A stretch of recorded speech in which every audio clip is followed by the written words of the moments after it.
Good afternoon, everyone. I think we'll go ahead and get started. My name's Justin Logan. I'm the Director of Defense and Foreign Policy Studies here at Cato, and it's my pleasure to welcome you here this afternoon to our discussion or discussions on the Iraq War at 20 years. Before we get started, I'd like to thank the conference, tech, and AV people who make these events possible. My poor, tolerant wife is very gracious with my failings, but right after her, in terms of frustration, it's probably the tech and AV people, so I'm very thankful for their tolerance. We get started today recalling the 20th anniversary of the Iraq War. On March 20th, of course, 2003, the administration of George W. Bush invaded Iraq. The administration made a range of arguments for invading, but President Bush's speech announcing the war made clear that the war was necessary because Americans, quote, will not live at the mercy of an outlaw regime that threatens the peace with weapons of mass murder.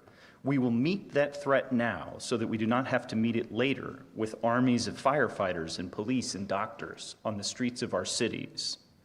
That allusion to the attacks of September 11th was not a coincidence. Important members of the Bush National Security Team had been thinking about Iraq since the afternoon of September the 11th, and some others even before September the 11th. As the Pentagon smoldered that afternoon, a memo from Secretary of Defense Donald Rumsfeld announced the, quote, need to move swiftly. Near-term target needs, go massive. Sweep it all up, things related and not. Best info fast. Judge whether this is good enough to hit Saddam Hussein at the same time, not only Osama bin Laden, end quote. This idea of regime change, as I mentioned, had been percolating since the first Gulf War and was codified into law by President Clinton in 1998 in the Iraq Liberation Act. I think for our purposes today, the Iraq War is proof positive that at least under certain sets of circumstances, ideas really do matter. The United States undertook a massive social science experiment in Iraq, both to rid it of an allegedly menacing arsenal and to transform it into a linchpin of U.S. influence in the Middle East. Unfortunately, of course, it did not work out that way. Throughout the course of this afternoon, you'll hear a lot about the arguments that took place at that time in 2002 and 2003, how the structure of our foreign policy debate today differs and may be similar in some ways to the debate of 20 years ago. But as we commemorate this decision to invade Iraq, we keep in mind the costs, roughly $2 trillion according to Brown University's Costs of War project. But more important than that, of course, are the lives lost. More than 4,000 Americans were killed, more than 30,000 Americans were wounded, some grievously, and of course, it bears mentioning, hundreds of thousands of Iraqis died as a consequence of the decision to invade. So it's with that somewhat somber table setting that we begin the first panel about the debate, such as it was, that took place around the decision to invade. I'll announce the speakers in alphabetical order, and unless anyone has vehement objections, we'll go in alphabetical order, starting with my colleague Doug Bondo, who's a senior fellow at the Cato Institute specializing in foreign policy and civil liberties. In a previous life, he worked as special assistant to President Ronald Reagan and was editor of the political magazine Inquiry. He's been a regular commentator in almost every print and broadcast media that you can imagine, and he received his undergraduate degree in economics from Florida State and has a JD from Stanford University Law School. Next is Jonathan Lande, a U.S. national security correspondent for Reuters, who's written about U.S. foreign affairs and defense policy for more than 30 years. His Iraq reporting, germane to our purposes today, for Knight Ridder / McClatchy, as my notes say, with Warren Strobel led to several awards, too many to name, really. The 2003 Raymond Clapper Memorial Award, a 2005 National Headliners Award, an award of distinction in 2005 from the Medill School of Journalism. The list goes on. But there is one distinction which Jonathan Lande has, which none of the other speakers you'll hear this afternoon have. Woody Harrelson portrayed him in a movie titled Shock and Awe, which was released in 2017, and actually has a star-studded cast and was a really interesting viewing. So keep that in mind. He studied at George Washington University. Next is Jessica Tuchman-Matthews, who's a distinguished fellow at the Carnegie Endowment for International Peace. She served as Carnegie's president for 18 years, relevant to our purposes today. Before her appointment in 1997, her career included posts both in the executive and legislative branches of government, in management and research in the nonprofit arena, and in journalism and science policy. She's published widely in newspapers and foreign policy and scientific journals, and has co-authored and co-edited 3 books. She has a PhD in molecular biology from the California Institute of Technology and graduated magna cum laude from Radcliffe University. And finally is Professor Shibli Talhami, who is the Anwar Sadat Professor for Peace and Development at the University of Maryland, just up the road, and a non-resident senior fellow at the Brookings Institution. In the past, he served as a senior advisor to the State Department, an advisor to the U.S. mission to the UN, an advisor to Congressman Lee Hamilton, and as a member of the Iraq Study Group. His best-selling book, The Stakes, America in the Middle East, which was again allusive to some of the problems the United States was likely to face, was selected by Foreign Affairs as one of the top 5 books on the Middle East in 2003. He graduated with a Bachelor of Arts from Queens College CUNY and a Master of Arts in Graduate Theological Union and PhD, both from UC Berkeley, and also for our purposes today is just recently the author of an important book, which I have here, entitled The One-State Reality, examining what is Israel-Palestine with a number of other co-editors. So with that windy introduction, I will turn the podium over to my colleague, Doug Bondo.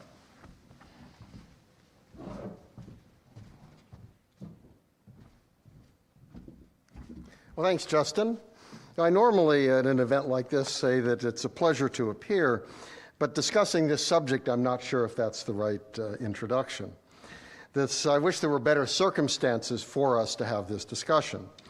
We're discussing the 20th anniversary of a decision to go to war that strikes me as certainly the worst decision of the Bush presidency, and probably the worst foreign policy decision of any president over the last 60 years, I think having to go back to Vietnam.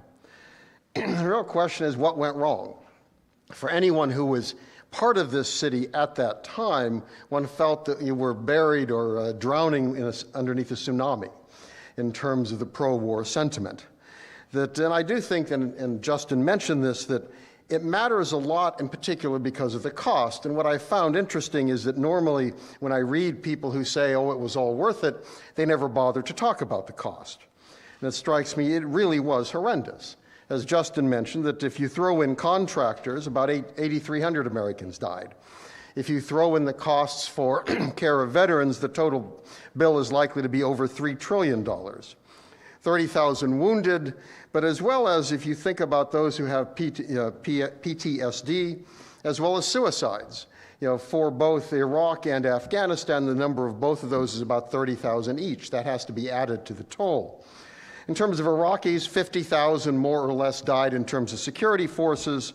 The estimates, the number of dead civilians, run anywhere between 200,000, which is kind of the starting point. It comes from a group, the Iraqi Body Count, which tried to have confirmation in terms of a killing, and they said, of course, in a sectarian war, generally if you're killing people, you don't carry them down to the local coroner to make sure they get counted. And some of the estimates ran over 1 million. And one can argue about those. Nevertheless, that's a horrendous toll. An estimate of up to 9 million displaced, at least at some point, 2 million refugees driven from their homes, many of those Christians, Alawites, and Yazidis, and others who went to Syria and found themselves then in another civil war, where a non-sectarian dictator was overthrown. So what we're talking about here was a decision that didn't just have a small problem here or there. This was a decision that had horrendous consequences throughout the Middle East and to the people of the Middle East, people who very often are not talked about when it comes to these issues. There's a new book out by Melvin Leffler. I have not read it yet. I have watched a couple of webinars in which he speaks, and it struck me that he went rather easy on George W. Bush. And I don't think that one can take this decision easily. It strikes me the first problem was basically hubris. That this is a city that celebrates America as the unipower, the essential nation, the sole superpower, that the U.S. won the Cold War, it had defeated Iraq already. As George H.W. Bush had said at the time, what we say goes, that the notion was we weren't just going to defeat terrorists, we were going to remake the Middle East, drain the swamp, bring democracy, a whole host of other things. Previously, we've heard many of these sentiments, I would say, from Madeleine Albright, among others, that we stand taller. Her famous comment to Colin Powell of what's the use of this military if we never use it? And it strikes me the most infamous statement, and ask about the deaths of children due to sanctions on Iraq, and one can argue about the numbers. But her comment was, we think the price is worth it. And that strikes me as encapsulating the Bush administration's attitude, that the costs were really not something that were terribly important to deal with here. There was also, I think, a mixture of hysteria and fear that was manipulated by those who had an agenda. Afghanistan was going to be very easy. That was an easy one to get into, given the role of al-Qaeda and the attack of 9/11. Iraq, the evidence was much, much thinner. Then what one found was, even within the administration, a knowledge that many of the claims that were being made were controverted, were in dispute, were doubtful. Nevertheless, there was a very strong impetus to move ahead. And in fact, the agenda went further than just Iraq. Michael Ledeen, for example, was famous for saying, among other things, that real men go to Tehran. The starting point is Iraq, but where we have to go ultimately is Iran. And that is a sentiment, I think, that undergirded, the idea of putting Ahmed Chalabi, who had not been in Iraq since 1957, to bring him in and take over and have kind of a pro-American government in Iraq and bases in the Middle East, et cetera. That agenda was very far. Many of these claims, I think, were very dubious.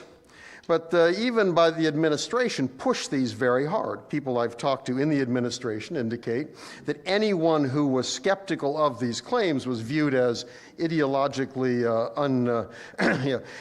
not somebody you wanted to have around. They were not reliable. People in intelligence and elsewhere actually knew the Middle East were not particularly consulted. And you found the ideological right, Republican Party, for many ways, for partisan reasons, pushing this very hard. And I think this infected the think tank community. That it's hard put to think of who opposed this at the time. I think Carnegie and Cato. But beyond that, very hard to think of any think tank where there was sustained opposition. Now, at Brookings, Bill Galston criticized it, but I do have to quote Michael O'Hanlon, who wrote something at the time.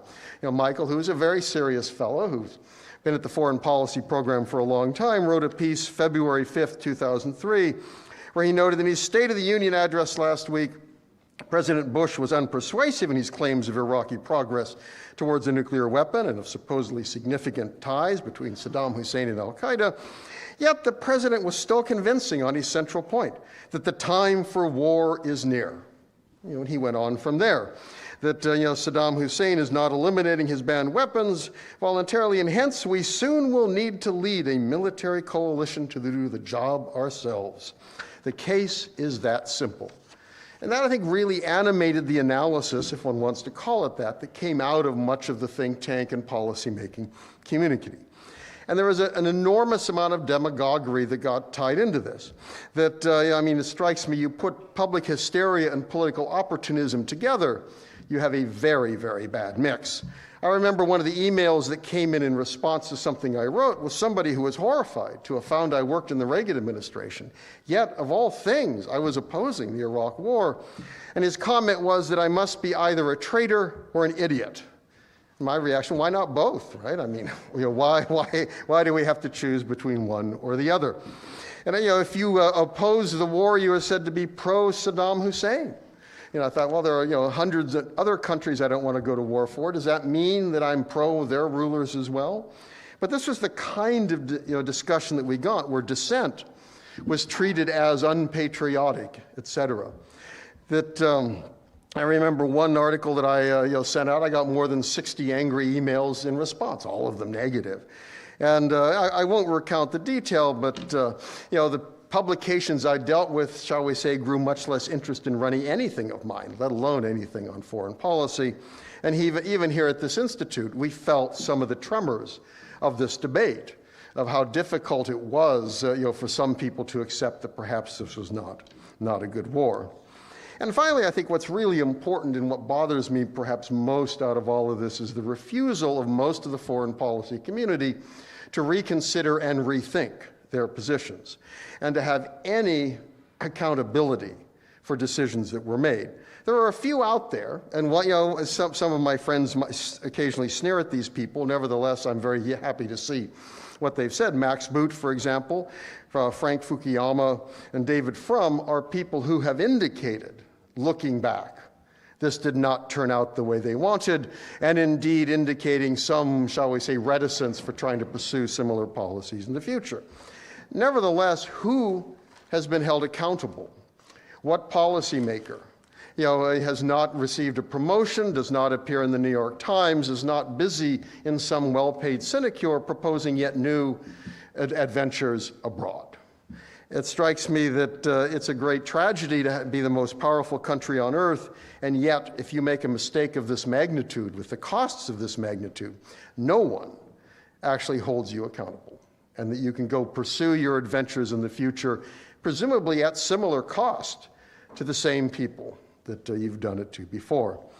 I think that we need to focus looking in the future of how do we make this right, and how do we make sure that we don't do this again. It's certainly important to recognize the military should not be the first option we look at, that there needs to be a high standard before you actually turn to the military and imagine that you can use it effectively. We should be skeptical of international social engineering. It's hard enough to try to remake America. The notion that we can transcend geography and religion and ethnicity and history and parachute in somewhere is, I think, a fantasy, and we've seen that. One should not presume that local actors want us to help them in the way we think they want to be helped. And we should recognize that in many areas of the world, that instability is perpetual. The notion that war is going to stabilize a region, I think, is looking exactly the wrong outcome.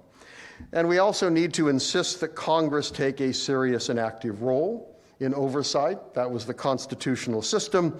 Legislators today much prefer to allow the president to make the tough decisions, and then they can applaud if they go well or carp and complain if they don't.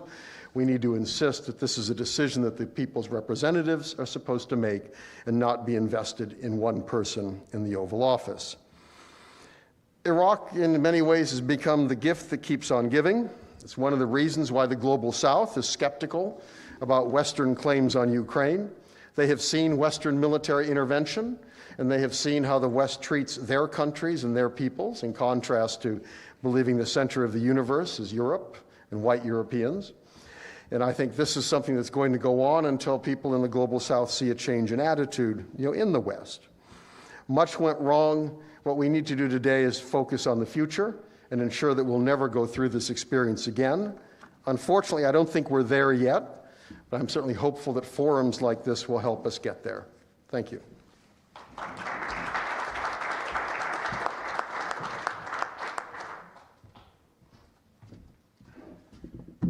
Hi, I'm Jonathan Landay. I am the national security correspondent for Reuters, but in the run-up to the war in Iraq, I was working for a company that no longer exists called Knight Ridder. It was the second largest newspaper company in the United States. Two administrative announcements before I continue speaking. First of all, I was one of a team of 4 people, and I want to acknowledge the other members of the team. Warren Strobel, who was my reporting partner, who now works for the Wall Street Journal, John Walcott, who was our editor, and the late Joe Galloway. If you've ever seen the film We Were Soldiers Once and Young, Joe was the reporter in that movie, and Shock and Awe, that was made by Rob Reiner, in which I was played by Woody Harrelson, was the second movie that featured Joe. On September 12th, the day after, September 12th, 2001, the day after the attacks by Al-Qaeda, Warren came back from a reporting jaunt to the Bureau and pulled us into John's office and said, there's been a National Security Council meeting, and they haven't really been talking about Afghanistan, they've been talking about Iraq. And we looked at him and saying, what are you talking about? And this was the beginning of a 3.5 to 4 year reporting project in which basically we were the only 2 reporters, and then Joe was brought into the team about a year later, who questioned the Justification for War, who debunked the so-called intelligence. I don't like to call it intelligence. It wasn't intelligence. It was bogus, exaggerated, and cherry-picked information that the Bush administration used to justify the invasion of Iraq. Very quickly, my second administrative announcement is that I am representing myself here as a former Knight Ridder reporter, then McClatchy, not Reuters. That began, as I said, this very lonely four-year project that we pursued, looking at the intelligence, looking at the justification for war, looking at the idea that was being sold to the American public by the Bush administration that somehow Saddam Hussein had reconstituted his weapons of mass destruction program, including nuclear, despite the fact that at that point the IAEA had been conducting the most intrusive inspection program that had been conducted to date. And had not only gone looking for a nuclear weapons program that didn't exist, but also biological and chemical weapons too, which also didn't exist. We wrote somewhere along the lines of 80 to 90 stories. Unfortunately, you can't get them. They're behind the McClatchy paywall. But basically what we did was I took the nuclear file, so-called, the weapons of mass destruction file. Warren started looking at the question of whether or not there was this alliance between Saddam Hussein, who was a secular authoritarian, presiding over a country in which the majority Shia had been suppressed for years, had used chemical weapons against his own people in Iran.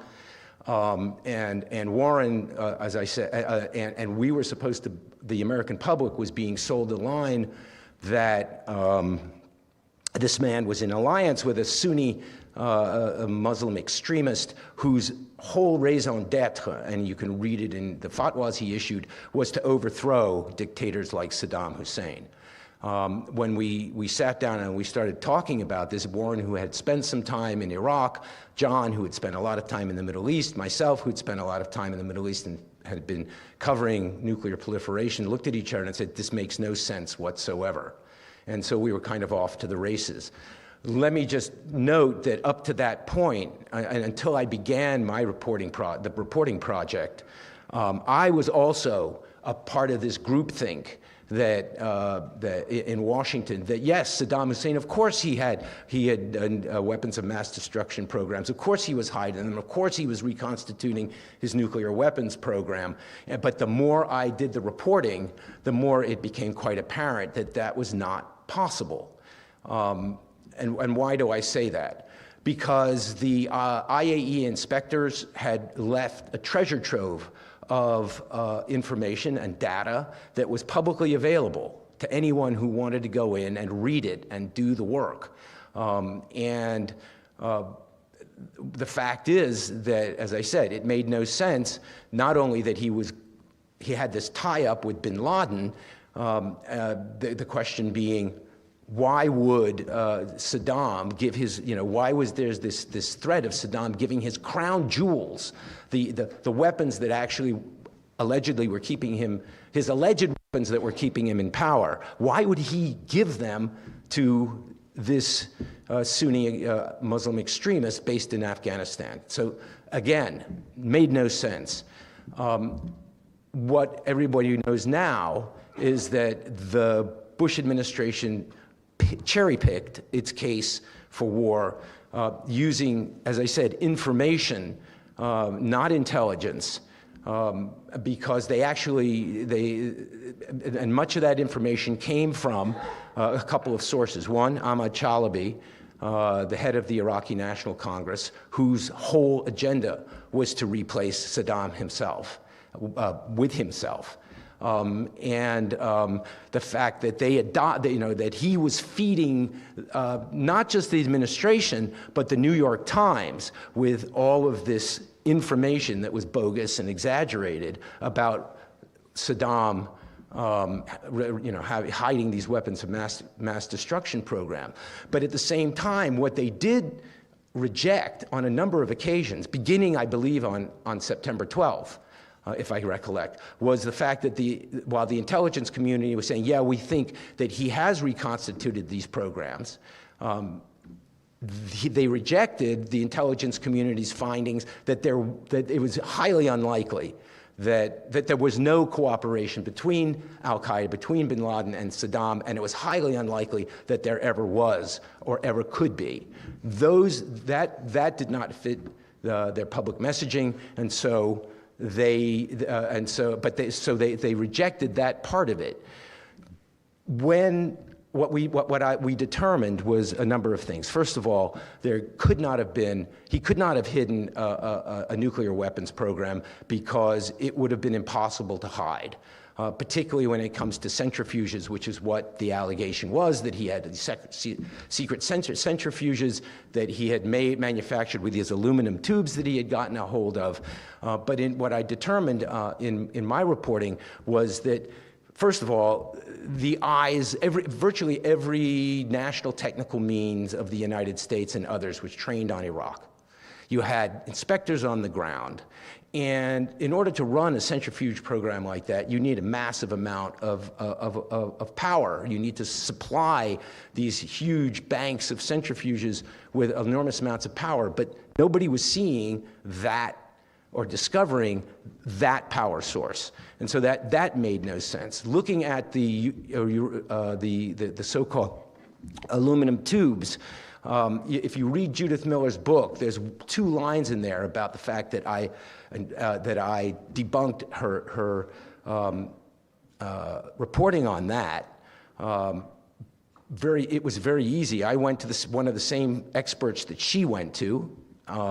She decided not to use what he told her, but he said to me, I called him too, and I said, what's going on here? And he said, it's not possible. And he put me in touch with a source in the American centrifuge program who had seen all the data and told me it's impossible that these tubes could be used for centrifuges because they're anodized on both inside and outside, and you can't use these tubes for that purpose. That was something that Judith Miller could have done by going to the same source that the same person we talked to sent me to.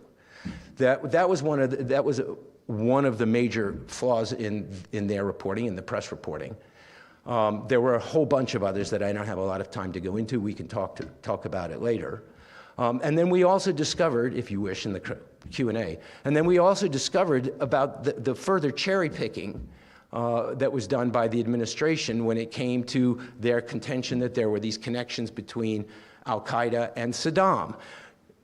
The administration said that Saddam's ambassador to Turkey, who was a senior intelligence official, had gone to meet bin Laden in Afghanistan, in Kandahar, which turned out to be true. What they didn't tell the American public was that after he left, because there was an agent belonging to another power who was very close to the United States in the bin Laden camp, that bin Laden had said to Zawahiri after that meeting, we're not going to do that because it will become his agenda, not ours.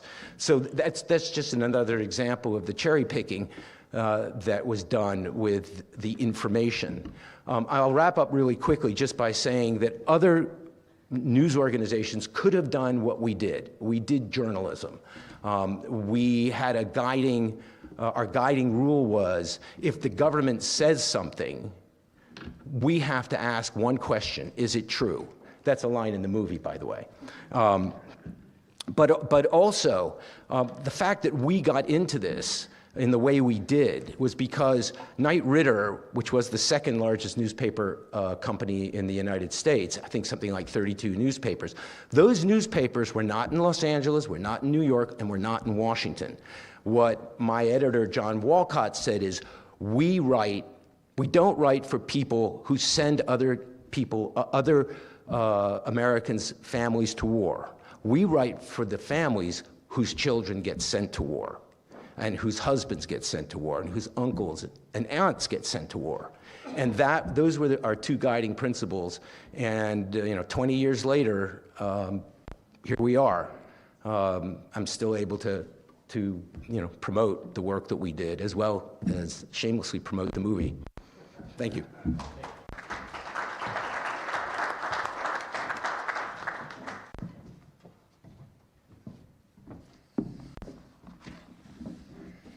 Well, our assignment for this panel was to try to capture the sense of the political environment in the period immediately preceding the invasion. And if I had to capture it in one phrase, I would say it was shock and fear. Shock because the event of 9/11 really was, and it's important to go back and remember how deep the feeling of this can't possibly have happened was in this country. And the instantaneous coming together, Bush's approval rating went from down in the just miserable range, shot up to just about 80%, almost overnight, before they did anything. Just in the sense of, we've been attacked, we're at war, we're come together. First time the United States had been attacked since 1812, and a sense of this was impossible. And that lingered in 2002, and it did lead to an enormous suspension of disbelief and an unwillingness to question some of the things you just heard about and some of the things that I want to highlight. So much so that one consequence of the fact that Knight Ridder was the only paper chain that was really, newspapers that were really questioning these claims. The flip side of that is that there was this torrent of war rooms and deadlines and red lines and kernels on the television every night about the impending war. So much so that really anybody, as I guess Jonathan just said, who started to question it was taken as somebody from just far left field. Whereas in fact, the far left field stuff was coming from the administration. And I want to just highlight for you some of that. The first thing, and all of these claims kind of started small at the beginning of 2002 and then grew over the year. The first was that they routinely conflated the various forms of WMD. So chemical, biological, nuclear all became WMD. Chemical weapons are generally, particularly what Iraq had, a very, very minor threat.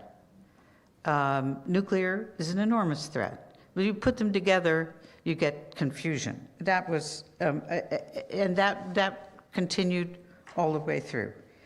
And it was highlighted by talk of mushroom clouds.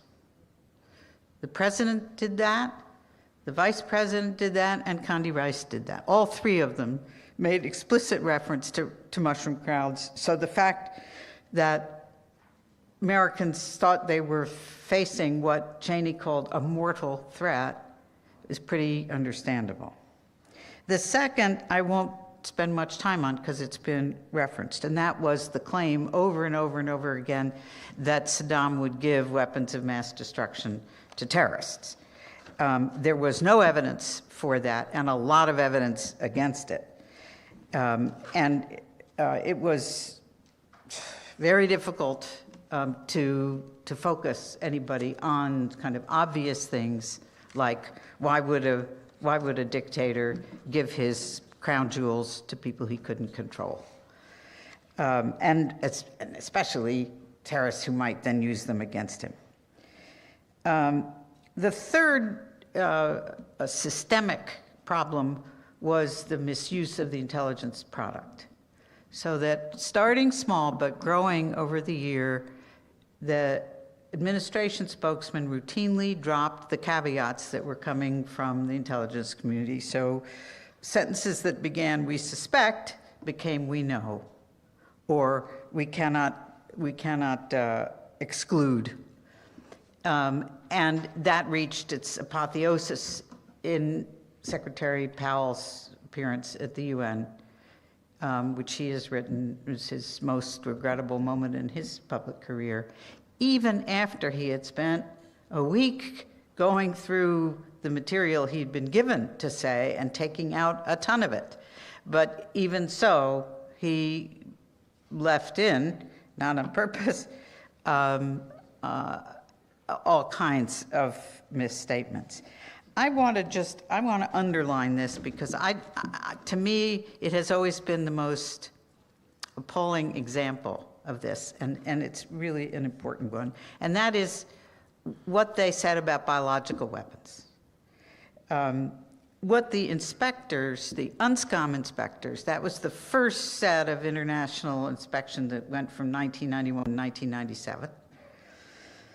What they found and concluded was that there was 2,500 liters of biological growth medium unaccounted for. And that's all they said. But then they said, to try to give it context, they wrote that that amount could have produced about 3 times as much anthrax as Iraq had admitted to having. And this is what the president made of that statement. This is a quote. This was in the infamous October 7th speech in Cincinnati. The inspectors, however, concluded that Iraq had likely produced 2 to 4 times that amount. This is a massive stockpile of biological weapons that has never been accounted for and is capable of killing millions.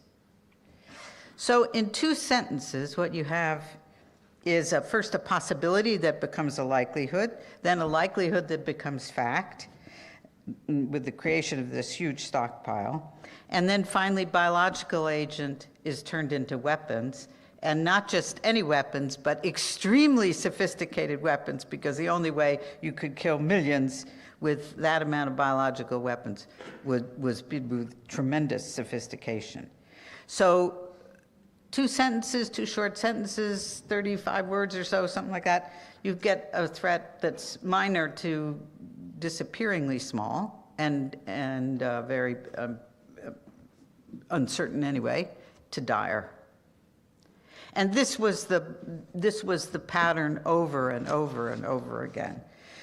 On top of that, you had some policy shifts that were really important. The first was tied to this question about that Saddam might give his weapons to terrorists. The statement in the national security strategy, the Bush national security strategy, the following: given the goals of rogue states and terrorists, the U.S. can no longer rely on a reactive posture as we have in the past. Now, to say that deterrence in the Cold War was a reactive posture is a profound, profound misstatement. There is nothing profound about deterrence and containment. I mean, nothing, reactive about it, because obviously, after a first strike Russian attack, there is no response. So to say that deterrence was reactive was to profoundly mislead the American public. It also laid the basis for making the claim that a war of preemption, which is legit under international law, when there is an imminent threat, is the same thing as a very loose standard of a war of prevention, for which there is no international legality. And the other aspect that changed things dramatically was the enormous inflation of both the immediacy and the scope of the threat.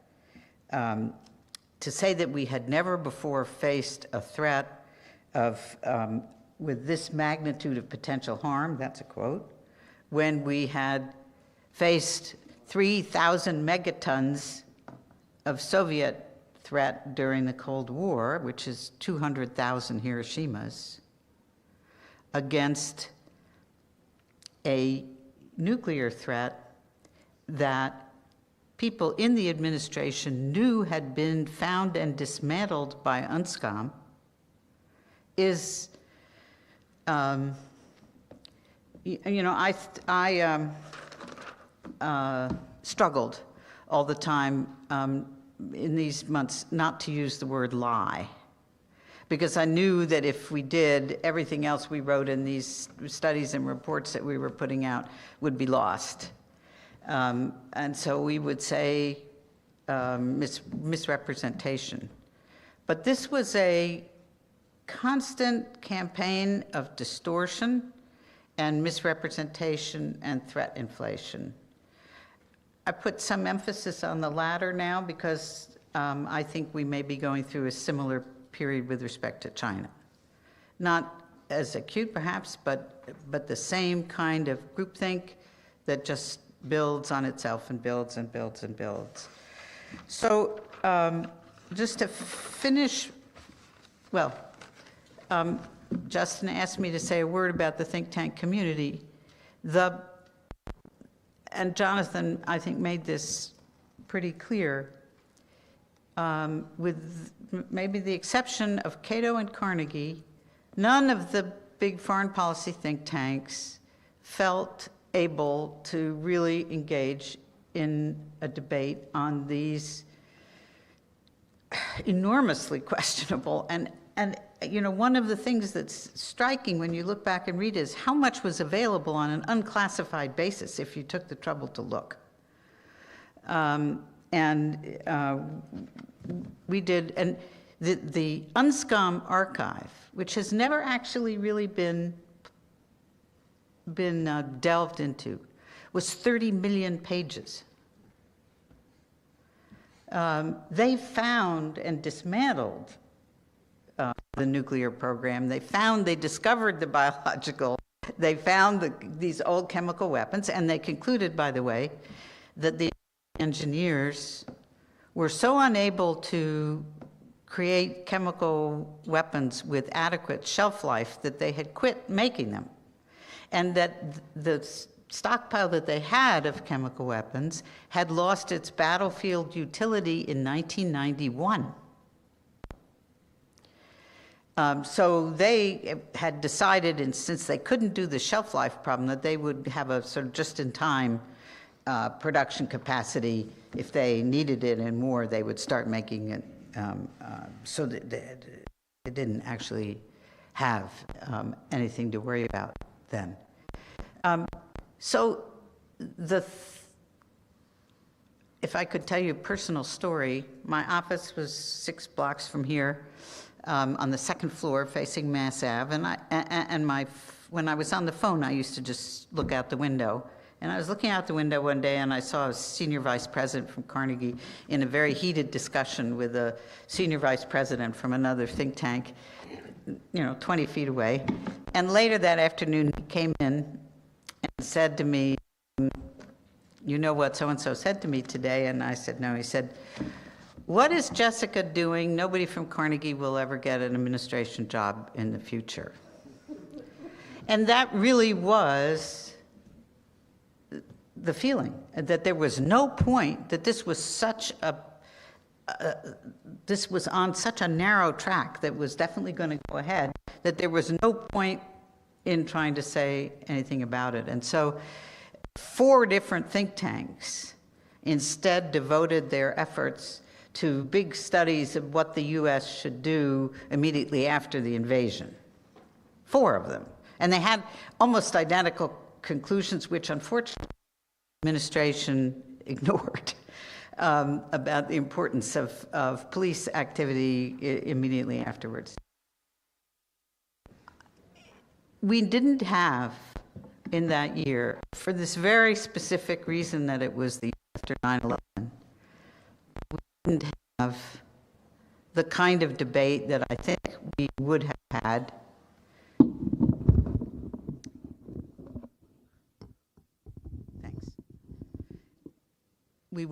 in any other time. Everything fell apart. The media didn't do its job. The think tanks didn't do their job.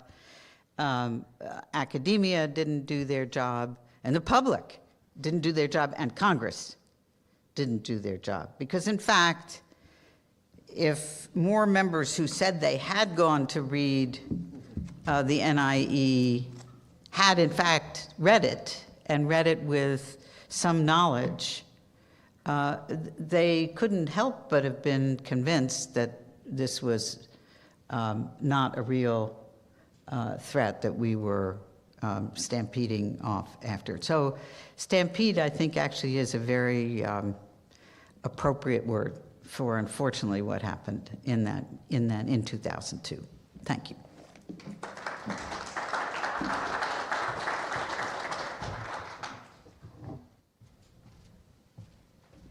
Well, thank you very much for hosting me, and it's really a pleasure to share this panel with my esteemed colleagues. Many of them I've known for years, maybe even decades, including with Jonathan, talking about the Iraq War when it happened. And he was absolutely one of the most perceptive and honest reporters at that time, and it was obvious even before the disaster became clear in the Iraq War.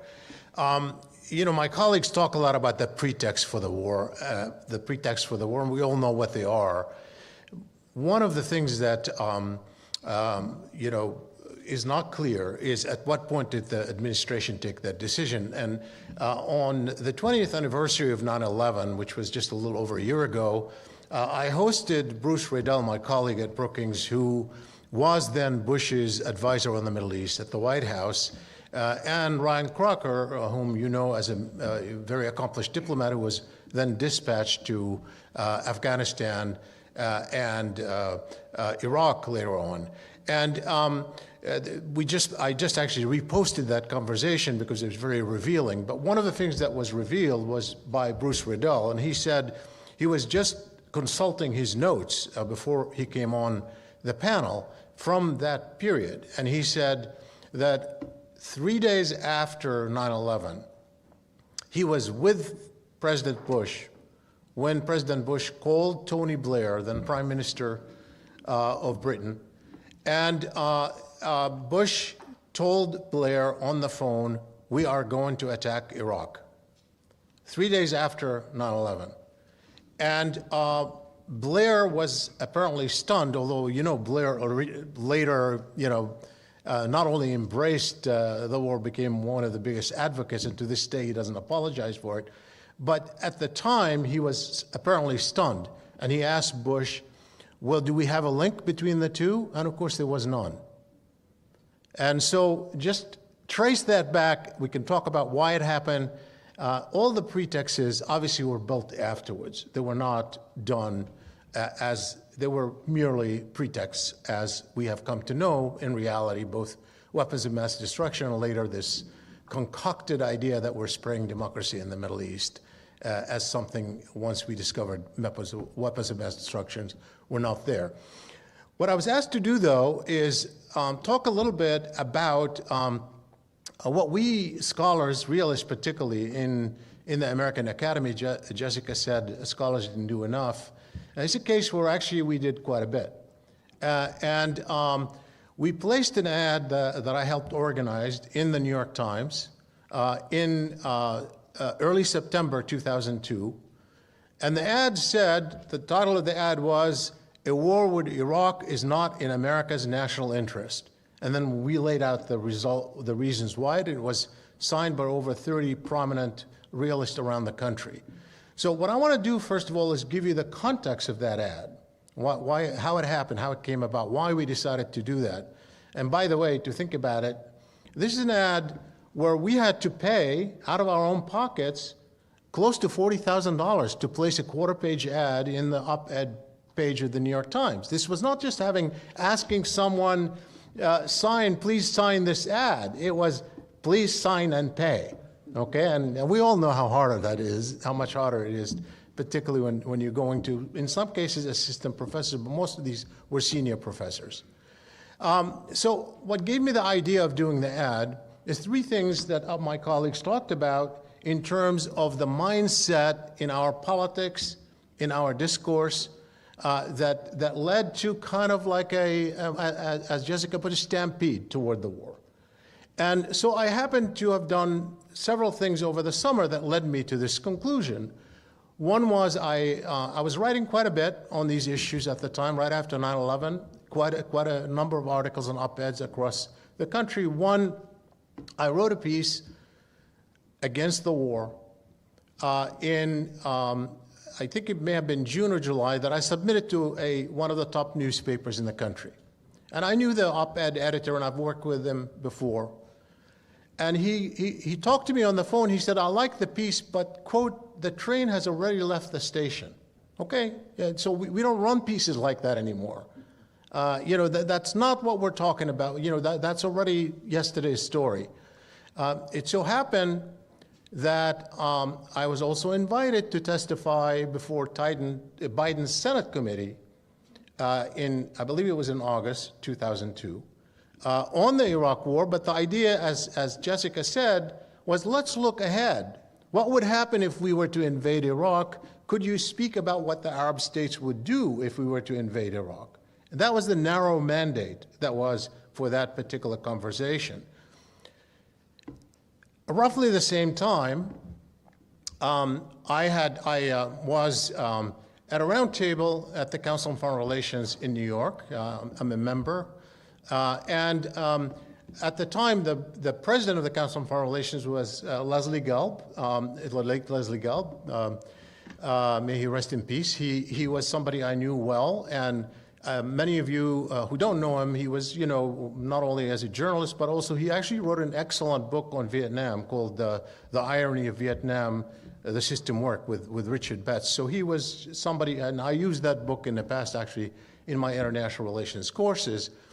And when I spoke against the war, he came to me afterwards and he said, I had thought that you were a realist, but you were against the war.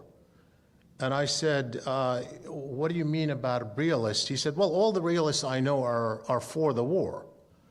And I said, I don't know a single realist who's for the war. Name them. Tell me who they are. So he named Jim Woolsey, Richard Pearl, Paul Wolfowitz, and Charles Krauthammer. And I said to him, in my field, these are not realists, these are neoconservatives. But the term neoconservative at the time, you might not know, now it's a household name. It wasn't really used much at all. People didn't even know, what is the neoconservative? This was something that emerged afterwards. So it so happened I came home and I had a conversation with my colleague at Chicago, John Mearsheimer, over something completely unrelated. And as we were talking about the conversation, I was relaying this idea that realists were for the war. And I said to him, do you know any realist at all who's for the war? He said, I can't think of any. I said, well, this is not known in our public discourse. Why don't we do an ad, run it, and we'll raise the money, we'll put it out there, and we'll at least put it out there for historical record. We had no illusion that and so then he contacted our colleague at Harvard, Steve Walton. Three of us then organized this ad to go into the New York Times, again having no illusions, but we wanted to be on the record. We did request a meeting at the White House if they wanted to meet with us, and obviously that wasn't going to happen. Every single one of the realists that we called in the country agreed, with no exception. And I have to tell you that if we had opened it up to all scholars of international relations, I think we would have had hundreds of people. We were limiting ourselves mostly to realists only because of this discourse, thinking realists who focus on power would be for the war. We wanted to make sure that was understood. And we had not a single one who said no.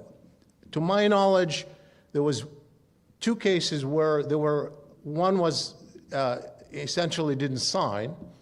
I did not talk to him, and that was Sam Huntington. Sam Huntington was contacted by one of my colleagues, and Sam said, quote, "I'm with you in spirit, but I don't want to put my position out there publicly against some of my students who are on the other side." This is a reported conversation. I did not have it with him. And then my colleague, Tom Schelling, a distinguished scholar who was in my university, I was very friendly with him, who was completely on board, but he said, "Yes, but I want to wait until Powell tries at the UN, and I want to see how the UN reacts." And we waited actually to place the ad for many days to see what the outcome of that conversation would be, just to get Tom's signature. And then when nothing happened at the UN and the disappointment came, Tom Schelling signed it, and we were universal. So ultimately, it was placed in the op-ed page, quarter page, and guess what happened? On the same page, the New York Times placed a high-profile pro-war article right above it, op-ed page. Now, I want to end by saying a lot of my colleagues said we haven't really come to grips either with the mindset that led us to the Iraq War or to accountability about those who we know misled us into that war. It's not just that they failed, it was a deliberate misleading into a disastrous war. And we still face it. Now, I want to give you just a little bit of an example. It's not just about what the conversation that we have about Iran, but think about this agreement that just happened, which is a minor agreement, basically renewal diplomatic relations between Saudi Arabia and Iran. Yes, it was mediated by China, but let's evaluate it. Does it really matter who mediated it? Is the agreement good or bad? And I want to tie this a little bit to the Iraq War and the debate that we have to end. And that is that we all know how devastating the Iraq War is. My colleagues spoke about, and I can't tell you it wasn't only devastating to us in America, to people, to veterans who still have to live, to people,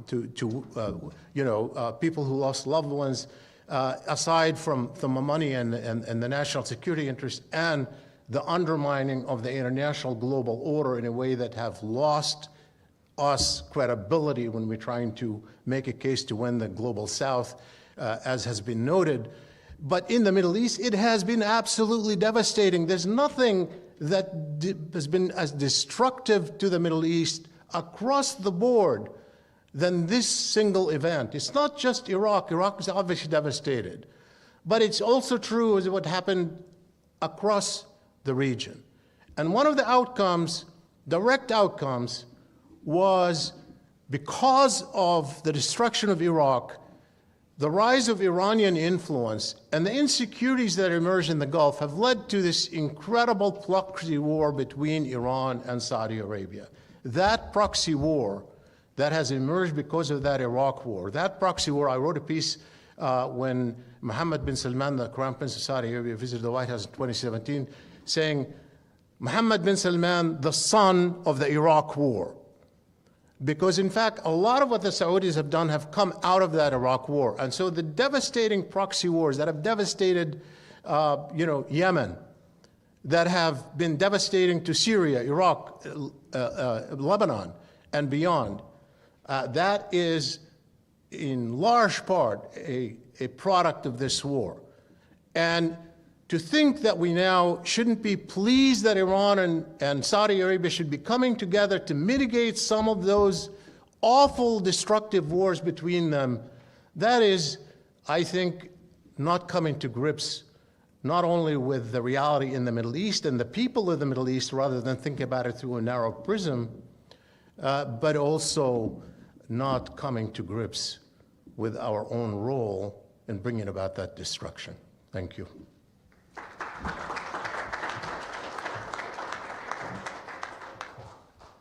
Thank you very much to all of the presenters for that. It's time for me to cop to my dismal failure as a moderator. I didn't mention that you can submit questions online using the hashtag CatoFP or on the website where you're watching, Facebook, Twitter, YouTube, or God knows where else. I wanted to usurp the privilege, though, having already failed as a moderator, to ask the panel.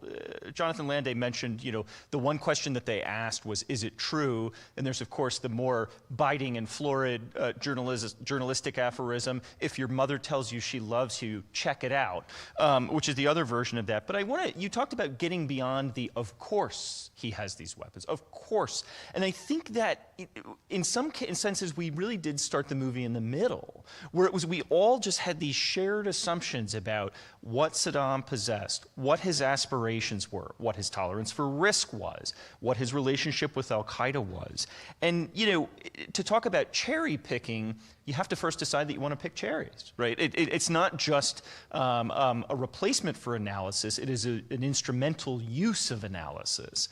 And so as somebody who just got started with this work as the war had started, found myself coming into the office day after day and looking out the window and plaintively asking myself, am I insane? Is everyone else right and I'm wrong? And I wanted to ask you, is it a kind of intellectual style? Are you just irascible? Are you people you just won't listen to authority, right? Is it a kind of rebellion? Or why did a small group of people continue asking questions that they themselves, why did you get beyond the of course? Why keep pressing on what we all believe? Because that's journalism. I mean, there's so many examples I can give you of how we did our work. But basically, it's just straight journalism. I'll give you a couple of examples. I mentioned the archive of the inspectors, the IAEA inspectors, UN inspectors, which is available to anybody who wants to go and read it. And I spent a month doing this before I wrote anything. And then I got actually shipped off to Afghanistan for 4 months to go cover the American invasion. But I remember going into that archive and looking and finding the interrogation, it was an interrogation, that the inspectors had with Saddam Hussein's son-in-law, who had defected, who was in charge of the weapons of mass destruction programs. And it was there for anybody to find. And it's really interesting. And when you deal with defectors, defectors want to make themselves as valuable as they possibly can, because they want you to say to them, okay, if you tell us everything, you can come to the United States, or you can come to Europe, and we'll protect you. But he gave it all up in that one interview. He talked about how Saddam had gotten rid of everything. He told the inspectors where to find all the documentation for the biological weapons program on his chicken farm, which they were hidden in his chicken farm. And he said we got rid of it all, and this came in great value to me in August of 2002 when then Vice President Cheney addressed the Veterans of Foreign War Convention and said the following. He said, and I'm going to paraphrase actually. He talked about how some of us believe that he has reconstituted his nuclear weapons program and will develop a nuclear weapon fairly soon.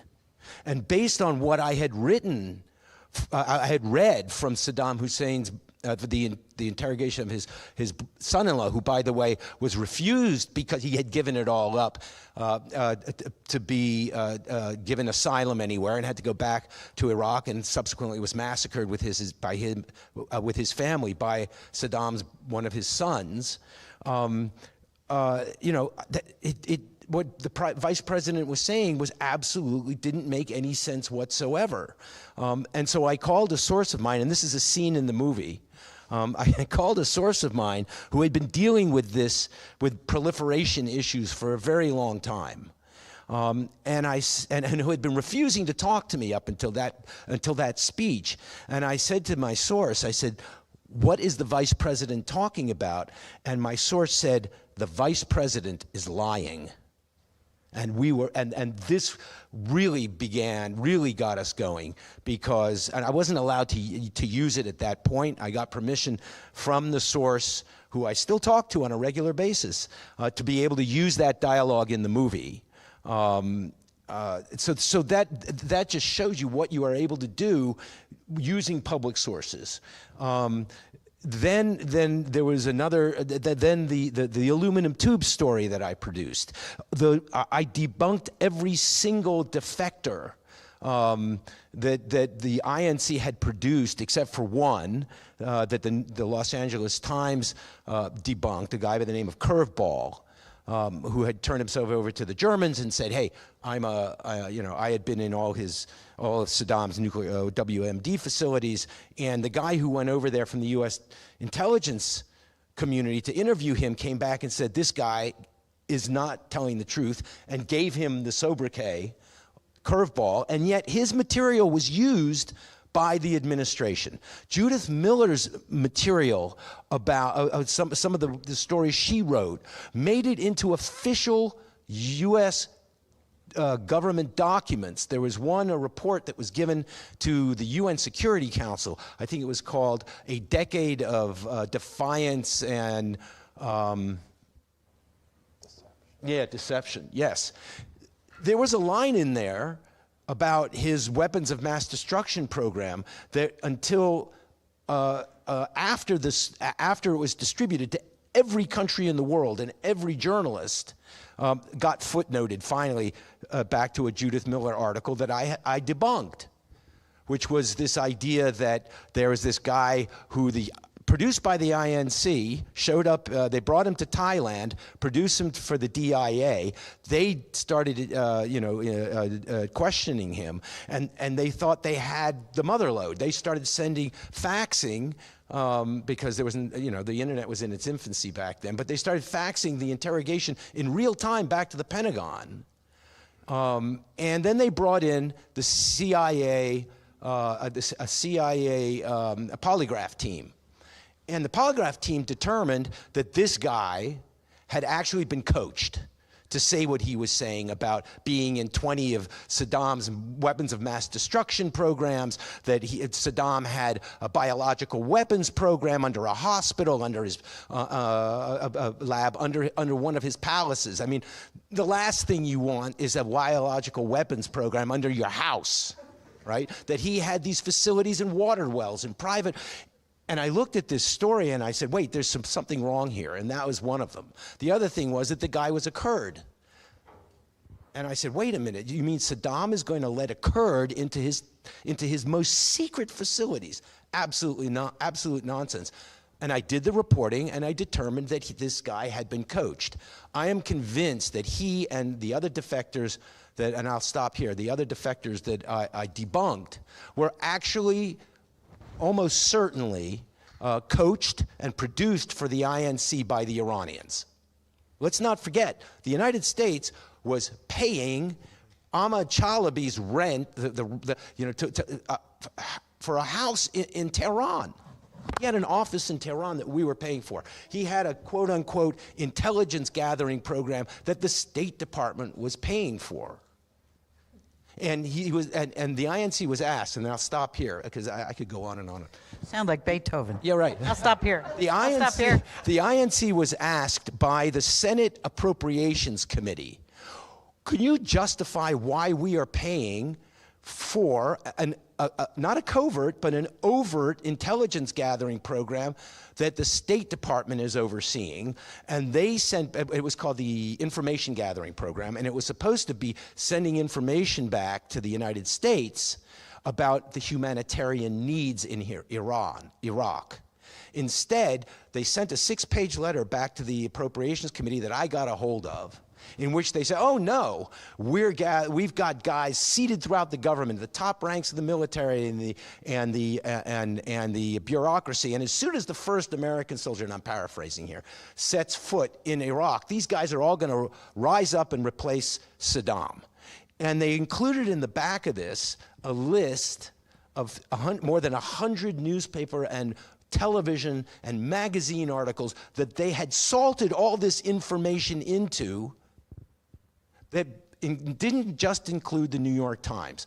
The Times of London was in there. The Associated Press was in there. Story after story after story. And I read every single one of them. And one of them included the Judith Miller story about this guy. When they, back to Thailand, when they determined that he had been coached, they basically kicked him out. The INC called Judith Miller, she flew to Thailand, spoke to the guy, and produced this story on December 2nd, I think it was December 2nd, 2002, about, this is the mother lode, right? And I debunked that story, and it forced the New York Times finally, in January of 2003, to write an editor's note questioning their coverage. They put the editor's note on page 10. I just want to shed a different light on this. If you believed, as we did at Carnegie for several different reasons, I didn't mention this, but we had one of our scholars, Min-Shin Pei, had done a brilliant analysis of prior U.S. invasions for the purpose of regime change, and had traced over decades the result of those, and they had an abysmal record, and the few that had succeeded, Iraq had none of those characteristics. We also had a team in our democracy program that was working on the same lines that Shibley talked about, that the likelihood that this would lead to a flowering of democracy in the Middle East was just wrong, as well as this group of us that had worked for many, many years on nuclear issues. If you believed that the U.S. was about to make a terrible mistake, then you didn't have to be irascible or difficult to continue to follow the information. You had to, because it was obvious, I think, before the war, long before the war, that this was going to be a disastrous mistake. And so you were compelled, I think, by the evidence. And as I said before, one of the things that's surprising afterwards, when you listen to all the members of Congress who said, well, I just didn't know. I didn't know. It was there. It was available. You just had to read it, and you had to be aware enough to understand it. I believe only 7 members of Congress read the National Intelligence Estimate on Iraq WMD that was filled with really questionable stuff and dissents. And they did not include, I believe, former Secretary of State Hillary Clinton, or the current President of the United States, and various other members of Congress. They never read it. Yeah, I think that one needed to have a certain sense of history, a sense of how government operates, a sense of, to some degree, even cynicism about the process, sense of independence, because everything worked against taking a serious look. I mean, one is, I think, look, this is a moment of national crisis. You want to believe your political leaders. They are coming and telling you that America is endangered. To say that they are wrong is tough. I think that political partisanship was very important. The Republican politicians saw this as a fabulous opportunity. The Democrats are traitors. We can destroy them. We can win the election. I think this is a city that's steeped in politics, and that became a very important factor. I think careerism, what Jessica mentioned, that there's a point you understand. You're not going to get a job in the next administration. That suddenly, and especially if you think it's hopeless, Why risk my credibility fighting against something that I can't stop? And in no sense of history, they've done this before. We've had these, whether it be Tonkin Gulf or other things, there are lots of opportunities where you realize political leaders have agendas, and in fact, interest groups have agendas, which should have been evident in their role in the Bush administration as well. That this was, you didn't just have people who were interested in the disinterested public interests, but there were folks who had other things they were pushing, including geographic and politics and everything else. So it was a very difficult time, because I do think that you had to, to some degree at Cato, we're kind of curmudgeons on everything. So, I mean, every day on a lot of issues, I look out the window thinking, am I insane? Nobody else agrees with me, something must be wrong. But I think for much of, certainly even policymakers and the electorate, they're not foreign policy experts. Almost every article they're reading repeats the claims. The president is telling them this. The Secretary of State is saying this before the United Nations. It's very hard for them to go out there and try to dig up the evidence if nobody else is presenting it. Yeah, I think, I really appreciate this conversation. I wish we had even more time to get into it. I just want to say a few things on my own, because I'm obviously a scholar who's engaged in public discourse. That's how I see myself, as, bringing my expertise to the public discourse. And obviously, in moments like that, you have to be absolutely clear and take a stand. But one of the things that I learned is that because we always are facing a war of idea, often we have a mainstream hegemony over ideas, as we have seen in the Stampede. And so the question is, how do you break through it? And it's not just like, I'm going to take a principled stand. No, it's not just that. Because I think what happens when there's this hegemony is people start doubting themselves, saying, am I alone? Not realizing that there are so many people like them that you have to bring them out. And so, for example, again, the ad, right? People are, oh, no realists, no. Guess what? Every single realist is against the war. I actually started doing more public opinion polling. That was not something that I was doing in America, in part because I wanted to show that often the public is somewhere else. It's not where, you're not alone when you think, yeah, I don't like this, but everybody seems to be on the other side. That's not where the public is, but you need, in a way, some kind of solidarity. You can't act alone. You got to find a way to bring people out to challenge the hegemonic views, particularly in times of crisis, like the period that preceded the Iraq War. But I'm worried now there are other issues that we're facing, and we have not escaped this hegemony of ideas, now layered by a deep polarization that transcends almost every conversation in America. Thank you very much for that. Having already avowed my failure as a moderator, we're all going to rest with it now. I want to particularly apologize to the people online, including either Governor Jerry Brown from California or someone saying he is Governor Jerry Brown from California. I regret that we usurped all of the time here. We have a 15-minute break to refresh ourselves outside, and then we'll be back at it here. Thank you.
Hear me? We're good. My name's Catherine Doyle. I'm a reporter at the Washington Examiner, where I cover the White House. Thank you for joining us today.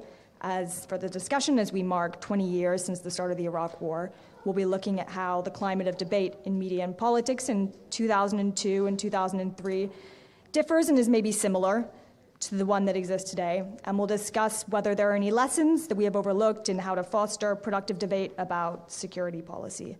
I'll announce speakers alphabetically, so we'll start with Professor Essen Butt, an associate professor at the Schar School of Policy and Government at George Mason University and a non-resident senior fellow at the Atlantic Council's South Asia Center.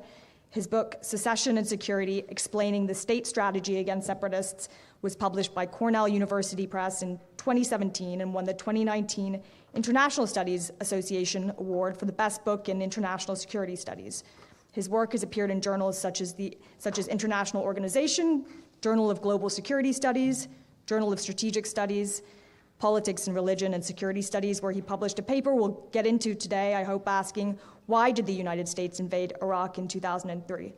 Essen has a PhD in political science from the University of Chicago. Dan Coldwell is vice president at the Center for Renewing America. Previously as senior advisor and later executive director at Concerned Veterans for America and Stand Together's vice president of foreign policy, Dan helped oversee Stand Together's campaign to end the wars in Afghanistan, Iraq, and Syria. He played a key role in passing the VA Accountability Act, the VA Mission Act, and other significant reforms to the Department of Veterans Affairs during the Trump administration. Dan graduated from Arizona State University and is a veteran of the Iraq War. Justin Logan is the Cato Institute's Director of Defense and Policy Studies, Foreign Policy Studies, and an expert on U.S. grand strategy, international relations theory, and American foreign policy. His current research focuses on the shifting balance of power in Asia, specifically concerning China, and the limited relevance of the Middle East to U.S. national security. He has authored numerous policy studies and articles published in International Security, the Journal of Strategic Studies Quarterly, Foreign Policy, War on the Rocks, and the Harvard International Review, among others. Logan holds a master's degree in international relations from the University of Chicago and a bachelor's degree in international relations from American University. Dr. Sumantra Mitra is a senior editor at the American Conservative and an elected associate fellow at the Royal Historical Society in the United Kingdom. He is also a visiting fellow at the Center for Renewing America. Mitra completed his PhD in international relations at the University of Nottingham in the UK, with a Vice Chancellor's Scholarship in Research Excellence. His expertise is in great power politics, cultural dynamics shaping foreign policy, realism, conservatism, and grand strategy. So with that introduction, I'll turn the podium over to Professor Butt for your remarks.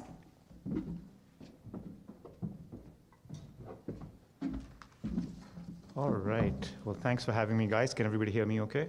All right. Well, I'm here basically to talk a little bit about the implications of the Iraq War, the extensions of the Iraq War, and really addressing the question of whether something like that could happen again or how soon it could happen. And my basic answer to the question of could it happen again is for sure. Absolutely, it could happen again.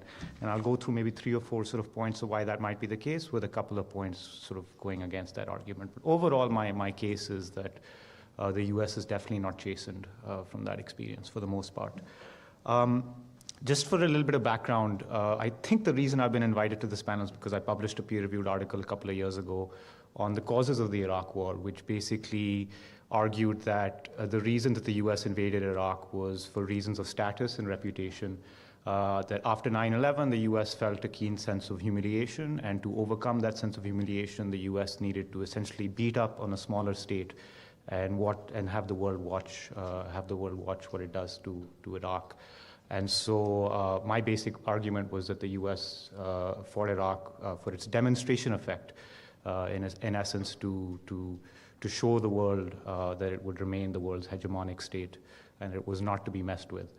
So this demonstration effect has been a cause of war, not just for American wars, but other wars not involving the US. It's a pretty standard cause of war in the IR literature. So the question is, could something like that happen again? And I think absolutely it could. So let me make 4 sort of quick points about why that might be the case. I think the first And the sort of overwhelming structural reason for the Iraq War is still very much with us, which is sort of a sense of American nationalism. If we cast our minds back to sort of 9/11 and the immediate aftermath of 9/11, one of the driving forces for the Iraq War was, how could this happen to us? We are a great power, we are a superpower. How could 19 hijackers with box cutters do this to us? And while there have been certain changes in the American body politic over the last 20 years, both on the right and the left, both amongst the political elite as well as voters, I think that sort of fundamental belief in American nationalism, the belief that the U.S. is the world's preeminent superpower, that it should remain the preeminent superpower, that the U.S. is a force for good in the world, I don't think that's gone anywhere. To the extent that there has been a certain shift, it's not been about sort of U.S. self-conception, it's more about sort of how the U.S. thinks about the rest of the world, right? So it's not like the U.S. was nationalistic in the Iraq War and now is not so nationalistic. I think it's still pretty nationalistic, but what's changed is that the U.S., and especially voters and political elites both, look at the rest of the world with a lot more skepticism, right? That there's a sort of, it's a scary world out there and we should stay away from it. And so to the extent that there has been a change in the last 20 years, I think that's been the change. But I don't think Americans have fundamentally recast their own visions of their own country and what it stands for and all of that. And I'm sort of reminded of Reinhold Niebuhr's book on the irony of American history, where he talks about sort of the sense of American innocence. And innocence not in the sense of not being guilty, but innocence in the sense of this sort of naivete that the rest of the world is so complicated and we poor naive Americans just don't get it. And I think we're sort of seeing some of that in some of the reactions to the Iraq War. So I think that's one basic reason, is that American nationalism hasn't gone anywhere. There is slightly more skepticism about the rest of the world, but that fundamental cause is still very much with us. Second, I think that the real lessons of the Iraq War really haven't been learned. Certainly, some disastrous wars, some wars of aggression do result in countries learning the correct lessons and sort of saying never again, right? So if we think of one example, Argentina in the Falklands/Malvinas War, there was really a feeling of never again in the Argentinian society after that war. Obviously, there was a regime change and so on and so forth. But the bottom line is that there are certain types of wars where countries just ask themselves, what did we do wrong? How did this come to happen? We should never do it again. That hasn't really happened in this country for the most part, with some exceptions of prior panels, I'm guessing. If you look at sort of people who were responsible for that war and for that decision to go to war, none of them paid any reputational or professional cost. Condi Rice ended up at Stanford with a very cushy gig. Paul Wolfowitz ended up at the World Bank. George W. Bush and Dick Cheney had their reputations entirely laundered by the onset of Donald Trump. Really, nobody had to pay any reputational costs. And I think a sort of symbol of this is the new Leffler book on the causes of the Iraq War, where his basic argument is that the Bush administration was not a nefarious actor; it was just sort of overzealous. And I think that's the general. If I was to sort of project the median voter on this question, I think that's the median voter's position, that this was a reasonable idea badly executed, not a bad idea. And so I think that's another big reason why something like this could happen relatively soon and relatively easily, is because no one's actually dealt with the implications of why the U.S. went into Iraq. The third point I would make is that similar to 2003, and in many ways worse than 2003, we live in a quote-unquote post-truth environment. I mean, we don't have to get into all the details of the last 5 or 6 years, but everything from vaccines to stolen elections and so on and so forth. And so, the idea of mistruths or lies or exaggerations or whatever you want to say, threat inflation, that infrastructure is still very much with us. So that's another reason why I think that something like this could very easily happen again. It's very easy for executives and legislators to talk about core interests in very exaggerated ways, like everything is a core interest for the U.S. And finally, and this is Paul Pillar's sort of been hammering this point a lot about the lack of policy process that in the run-up to the Iraq War. I mean, famously, people like Paul Pillar have said that there was no decision, there was no process. It was just assumed into action, I believe was one phrase. And certainly, I think that that's still very much with us. I think we still see foreign policy by fiat from both parties.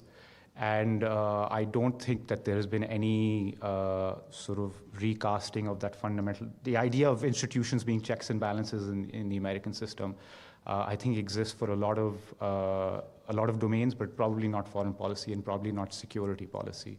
In the way that, you know, domestic economic interests, for instance, do have a lot of voices. It's not so much in foreign policy. So again, it depends on one party, one person, one regime, one cabinet, and so something like this, I think, could very easily happen again. 2 points that I think sort of go against what I just said. Maybe don't sort of overwhelm the argument, but I do think sort of maybe mitigate some of that. One is, you know, partisan polarization. Generally, partisan polarization is thought of as quote-unquote bad thing in the US, and I think for the most part, it is a bad thing. But I think when it comes to starting dumb or idiotic or aggressive wars, it's probably a good thing, because it's hard for any one leader, any one president, any one cabinet to have the type of support, the type of bipartisan support you need in this country that was quite common in the 2000s and earlier. It's quite difficult to generate that support today.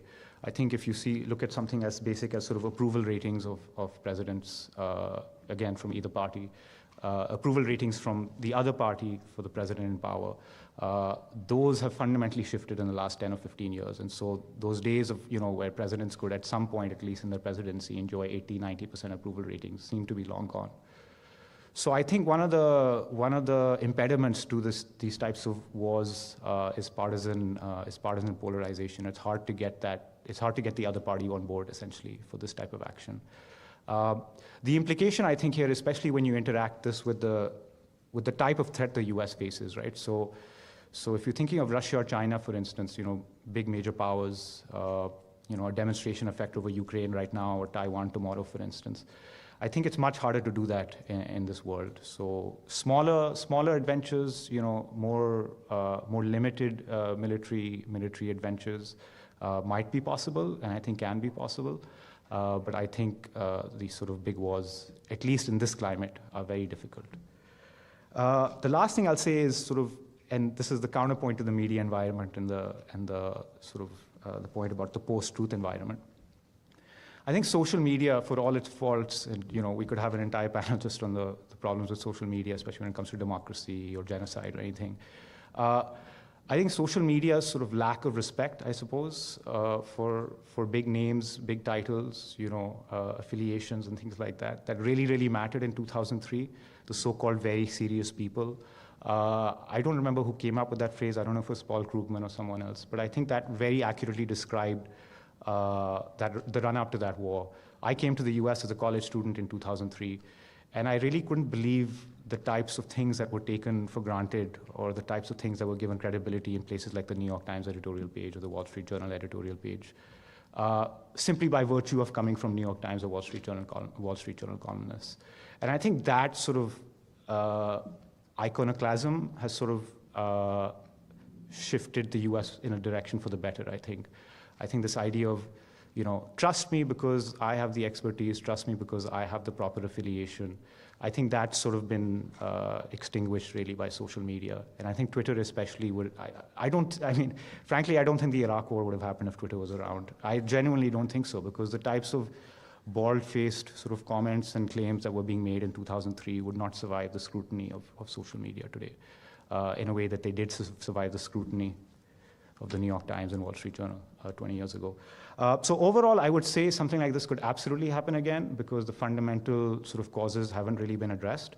There are a couple of things on the sideline, that on the margins, that maybe mitigate this a little bit. But overall, I would say we haven't really moved on from that period. Thank you. Look forward to the questions and comments.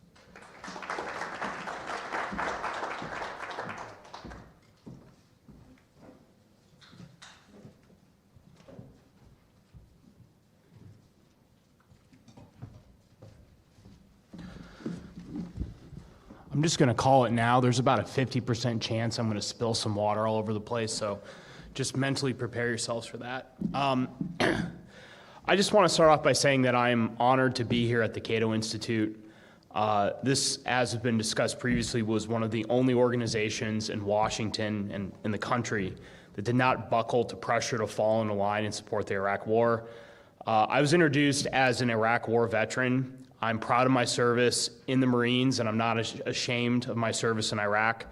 But to be totally honest, the title Iraq War veteran is something that should not exist. And it would not have existed as more of our key institutions behaved like Cato, and if more of our leaders had the courage to halt the march to war in 2002 and 2003. So even though it's vogue right now among many of my fellow conservatives to hate on the Cato Institute, and I just have to say, sometimes justifiably, for me, Cato will always have my enduring respect because of the brave and often lonely stance they took opposing not just the Iraq War, but the entirety of our reckless foreign policy. So thank you, Justin, for having me here today. So the question that was posed was, what has changed? And, well, everything has changed, but nothing has at all. What do I mean by that? Well, starting off with what has changed, I think that there seems to be at least a grudging recognition among most foreign policy pundits and policymakers that the Iraq War was a mistake, however shallow that recognition is. And we failed in our ultimate objective to create a model democracy in the Middle East that would herald the emergence of liberalism in that region. There also seems to be, at least on the surface, not another desire to do a large-scale nation-building or counterinsurgency mission in the Middle East or South Asia. In addition, unlike 2003, you have a more robust coalition of policy institutions and advocacy groups that are willing to stand up to the foreign policy status quo and advance an alternative to American primacy. It is no longer just 4 or 5 guys in a phone booth from Cato or the American Conservative, as Paul Jagot, who's an editorial writer for the Wall Street Journal, said in 2004. You have many more institutions like the Quincy Institute. You have more centers at places like the Carnegie Endowment, which did have people, obviously, were raising concerns about the war in Iraq. But you have more scholars spread across more centers and institutions in academia and in the policy space on both the right and left. And I think that is a positive development. And that in part has created 2 political conditions where you have more elected officials willing to challenge the dominant elite foreign policy consensus. We saw recently Governor Ron DeSantis from Florida join former President Trump in criticizing our current Ukraine policy. You had the new senator from Ohio, J.D. Vance, who gave a really, I think, overall excellent interview with the American Conservative on his foreign policy beliefs. It would have been very unlikely in 2003 or 2004 to see a Republican senator from a state like Ohio saying some of the things that he was saying in print. So there has been some changes that I think overall have been positive and are signs that we've moved in a better direction in terms of American foreign policy since the war in Iraq. On the other hand, really, in a lot of ways, nothing has changed. And the professor dived into a lot of this, so I apologize if it sounds a little bit repetitive, but we have to be honest that the worst advocates, cheerleaders, and purveyors of the worst lies of the Iraq War have not been held accountable. They continue to exercise outsized influence in most of our key institutions. What are the media?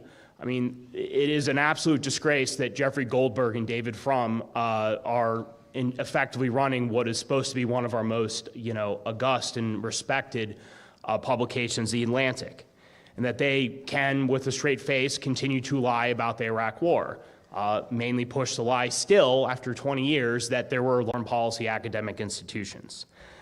There's also the reputational rehabilitation, if they really even needed it in the first place, to be honest, of people like George W. Bush, Dick Cheney, and his daughter Liz Cheney, and even Bill Kristol, because of their supposed brave stances against President Trump. And some people in the room may disagree with it, but I have to be honest, had Donald Trump bombed Tehran, overthrow Assad, I firmly believe that Liz Cheney and Bill Kristol probably would have been cheering on Stop the Steal in the lead up to 1/6. But I think the worst thing, though, is the fact there has not been a repudiation of the mindset that led us to the war in Iraq. In particular, the belief that American power has no limits and that the United States should behave like it doesn't have any constraints on its power. There is still a belief, even if it is more whispered than shouted, that the United States and the United States alone can impose liberal democracy in a top-down manner, whether through armed force or other means, and that it will still somehow be successful despite the debacles in Iraq and Afghanistan. For many of our foreign policy-making elite, there is not a question, it is just simply a question of willpower, not of resources, capabilities, trade-offs, or prioritization. It's just our will to do something, and that is our only constraint. And we see this most prevalent in the current debate around Ukraine. On the op-ed and editorial pages, and I just have to pause and say I'm talking specifically about those because I think particularly recently you've seen some very brave reporting, like the reporting that Jonathan Ledet did, about what is actually going on in Ukraine in multiple outlets. The Washington Post, New York Times in particular, has some reporters who've gone to the front lines in Ukraine and really kind of exposed, like, hey, the war is not going as well as a lot of people in Washington, D.C. think. And I don't think it's a coincidence that a lot of those reporters were also veterans of the Iraq War or saw how the media failed in the lead up to the war. So I'm not, in this particular case, impugning the straight news reporting, which in I think many cases when they get to the front lines and actually aren't thrown out of the country by the Ukrainian government, are doing a great job.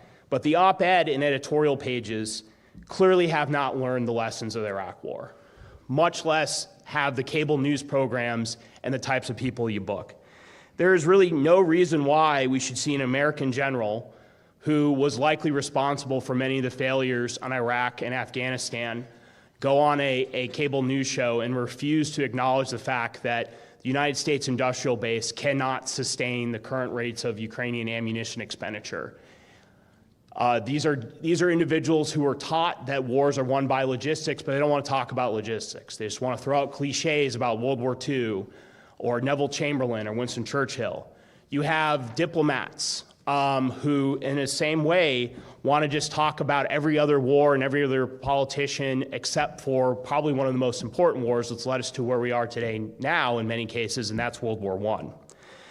And then you have fiscally conservative members of Congress who call $130 billion a year in support of the war in Ukraine. I want to be clear, that's not all going to Ukraine. That includes in support of American operations in Eastern Europe and whatnot, but it is a significant spend in support of that war. They say that $130 billion a year in a time of trillion-dollar-a-year deficits and a $30 trillion national debt is cheap. And so that, to me, shows that the lessons of the Iraq War have not been internalized by either our policymakers, many in our key institution of the media, in academia, or other places as well, too. And while, again, there has been some positive developments in the foreign policy space since the Iraq War, the fact that that mindset hasn't changed is very dangerous, and as the professor said, could lead us to a place where we do have another Iraq. One thing I just want to point out and address, and other speakers have alluded to it, I'm not saying it's been glossed over in any way, is that I think we need to remember the Iraq War is not in the past. We still have 2,500 troops in Iraq, and it actually could be higher because the Biden administration, just like previous administration, plays this game where they move people in and out from Kuwait so they don't show up on the manning numbers in Iraq, or they do the same thing in Syria. So it could be as much as 3,000 or maybe even 4,000, depending on the units they're moving through. They're there. They are not in the height of combat like you saw in like the Battle of Fallujah or during the invasion in 2003. But on a regular basis, you have troops, particularly out west in al-Assad, that are getting shelled or hit by drones or by rockets. Resupply convoys, from what I've heard, are regularly attacked. It is still an active war zone, despite what the Biden administration says, and they claim that combat operations have ended. I was in the Marine Corps, and I always was told, like, hey, if you're getting shot at by a rocket, you're getting shot at by a rocket, and that is combat, despite what people here in D.C. might be saying. So I bring this up because they're there with a mission that is completely nonsensical. Essentially, it is framed as a training mission. Who our troops are training are members of the Iraqi military who are allied in supporting the Iranian-backed militias that are shooting at our troops. So essentially, we are subsidizing the people who are shooting at our troops. I have heard people, a lot of people want to just ignore our presence in Iraq, but the ones that do are pushing this fantasy that somehow 2,500 troops in a couple bases spread across Iraq are a bulwark against increased Iranian influence in Iraq. The reality is Iran became the dominant power in Iraq the minute we pulled down Saddam's statue in Fido Square. Marines of 1st Tank Battalion and 3rd Battalion, 4th Marines did that. From that point on, Iran was destined to be the dominant power in Iraq, and it's just an absurd justification to stay there. But what is most dangerous about their presence is that they serve as a tripwire to a larger regional war. We've seen that almost happen numerous times over the last few years, and it is still a risk that that could happen. And I think it should go without saying is the last thing we need right now, considering what is going on in Europe, the rising tensions in East Asia. The last thing that we need is another major war in the Middle East. So with that, look forward to the questions.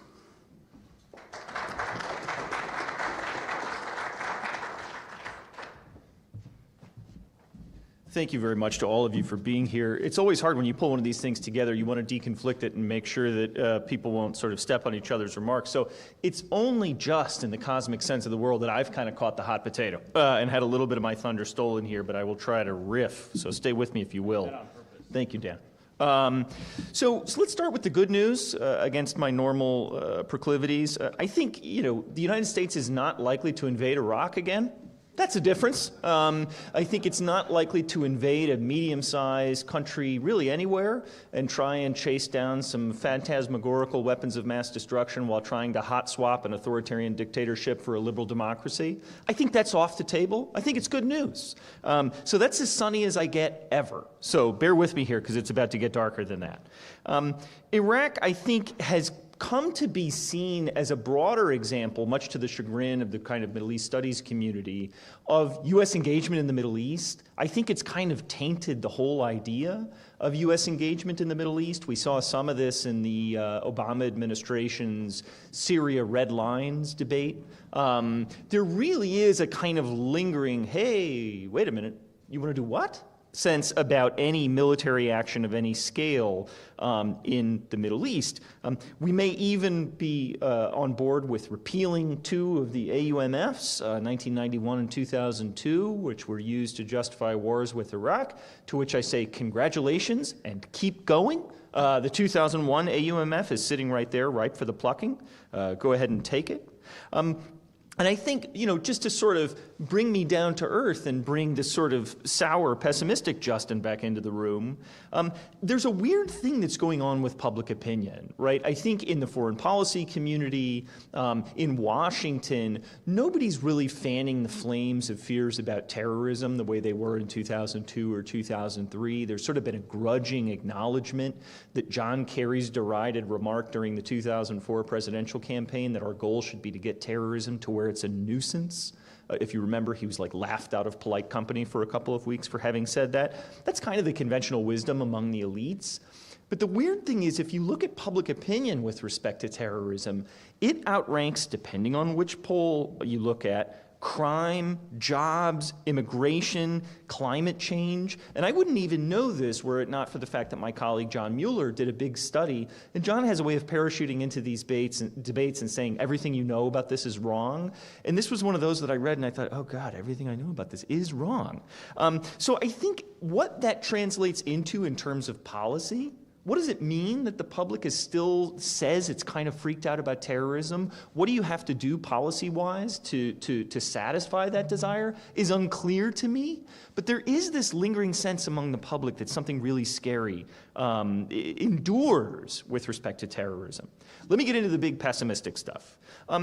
The problem in 2002 and 2003 was a missing debate and a missing demand for debate, right? I think we have this goo-goo marketplace of ideas conception sometimes of how policy gets made in Washington, and that's wrong. Demand for debates is what you want to look at. And so I think if you look superficially, at least, at some of the foreign policy issues facing the United States today, you want to ask, are these debates getting are these problems getting the debates that they warrant? So Dan talked a little bit about the Ukraine war. I think there are some substantive issues missing from our debate about the Ukraine war. So I got some gray hair. I've been around the block in Washington for quite some time. I had people tell me in peacetime regularly that nuclear weapons were so dangerous and so scary that we should probably get rid of all of them. We should get rid of our arsenal. The Russians should get rid of their arsenal. The Chinese, everybody, the UK, France, down the line. We should just global zero, you could call it. It's a fine argument. It's a defensible argument. But if nuclear weapons in peacetime are so dangerous that we need to work for their abolition, what do nuclear weapons mean in the world's largest nuclear weapons state when it perceives itself as being in a proxy war with a hostile alliance on its border? Is that double the nuclear risk of peacetime? Is it 5 times the nuclear risk of peacetime? Is it 10? I don't know. I know it's bigger, logically, by inference. How many congressional hearings have there been on the nuclear risks inherent in our policy in Ukraine? I haven't heard any. So there really are some sort of primal, like basic issues here that seem really important. If we get the nuclear risks in our policy in Ukraine wrong, we're going to feel it. It's not going to be something that you can flip the page on the newspaper and read. There used to be pages on newspapers, kids, we read them on paper. And read the Garfield cartoon instead of looking at the story. This is really consequential stuff that I think there isn't demand for debate on. Look at the defense budget, right? We're rapidly approaching $1 trillion defense budget, and I think there's a very plausible case that even given $1 trillion defense budget, our strategy in the context of our budget is insolvent. It's underfunded, right? So are we having lots of congressional hearings calling for massive increases in the defense budget and for massive decreases in the defense budget if there's a plausible argument that the strategy is insolvent? I'm not hearing them. So I do think that if you want to look at enduring pathologies in Washington, it's that there aren't demand for these kinds of debates. So what is my solution to this? Well, I don't have a solution, but I have, let's call them conditions that I think are conducive to more robust debate about security policy. Professor Butt mentioned this, and I will, I will echo his remarks. I think partisanship is probably a good thing in foreign policy. I think it might be the only way, or one of the only ways, to produce meaningful debate in foreign policy.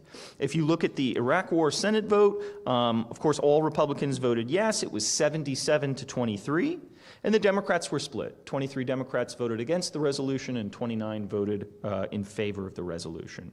If you look at the Ukraine aid Senate vote, it was 86-11, with all 11 of the no votes GOP, and the Democrats voting yes, along with 39 Republicans. I think if you, bear with me here, can sort the parties into a peace party and a war party, you're going to get more robust debates about security policy that look like, inter alia, are debates about abortion or taxes or the environment, where you have activated groups of people who care deeply about the issues fighting. Now, people say our debates about abortion and taxes and the environment are gross, and in many cases, they are gross. But they're debates, and debates are useful for uncovering important truths. By inference, the lack of debate is not useful for uncovering important truths. So I'm not a big partisan politics guy, but partisanship may be one of the only tools that we have to produce debate on this stuff in Washington. Exogenous shocks, number 2. I think you can run an experiment where the people who were working assiduously through the 1990s about regime change in Iraq, absent 9/11, don't get their war. right? I'm not a big ideological fellow traveler with the neoconservatives, but I think there's a lot to be learned from them in the sort of Weberian political sense, right? You never know when an exogenous shock is going to come along and take possibilities, policy ideas that seemed fanciful previously and make them into live options. What will be the exogenous shock? Will it be some sort of economic collapse or something of this nature? I don't know. I hope not. But we don't know when those exogenous shocks will come that will make different possibilities possible, different policies possible. And in conclusion, just to make myself really, really unpopular here, scarcity is probably a good thing for U.S. foreign policy. If strategy is about choice in the old aphorism, not choosing is not strategy. If everything is a priority, nothing is a priority. And I think in 2002 and 2003, it looked like the United States really had unlimited supplies of both guns and butter. Under those conditions, policymakers don't feel the need to make hard choices about policies. And I think if you look at the sequester, which everyone hated, the reason the sequester happened was the perception of scarcity, was the perception that everybody's ox was going to be gored a little, or else someone's ox was going to be gored a lot. So these questions, partisanship, exogenous shocks, and relative scarcity, or at least the perception of scarcity, are the sorts of things that I think are likely to produce more robust when it comes to U.S. security policy. Thank you for putting up with me. I'll pass things over to Sumatra Mitra.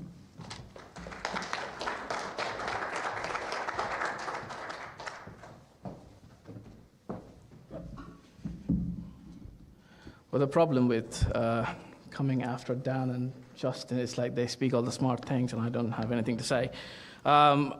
Before I start, I was researching about, like, this is why I made some cliff notes. Do you guys remember what was the top rock song between May and August in 2001?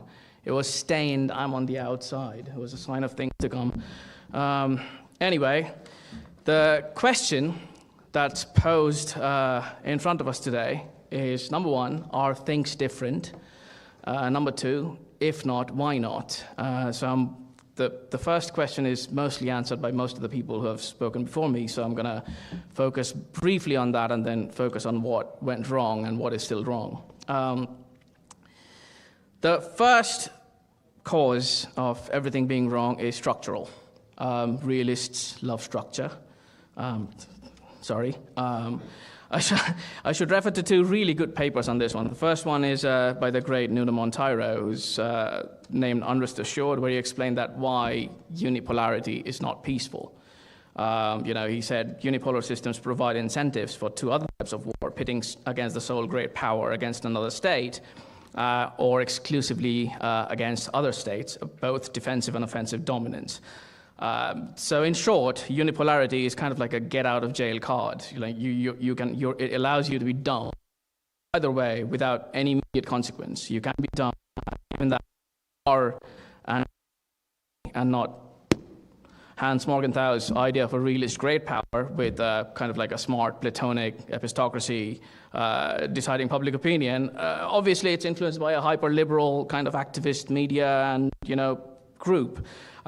With not much rational demands for a grand strategy. So that's point number one.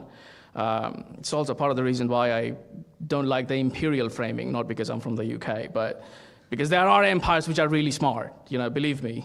They understand their priorities. The second paper is by our modest Justin Logan. He mentioned the contents of that paper for me, but he didn't mention his name. It was Structured Domestic Politics, where he mentioned that restraint essentially doesn't sell. No one benefits from retrenchment. It's a fact. There are far too many lobbies, external variables which oppose realism, and absent external great powers balancing the U.S., inside the country a parallel unipolarity sort of exists, which forms its dominant political coalition that then promotes and defends an activist grand strategy.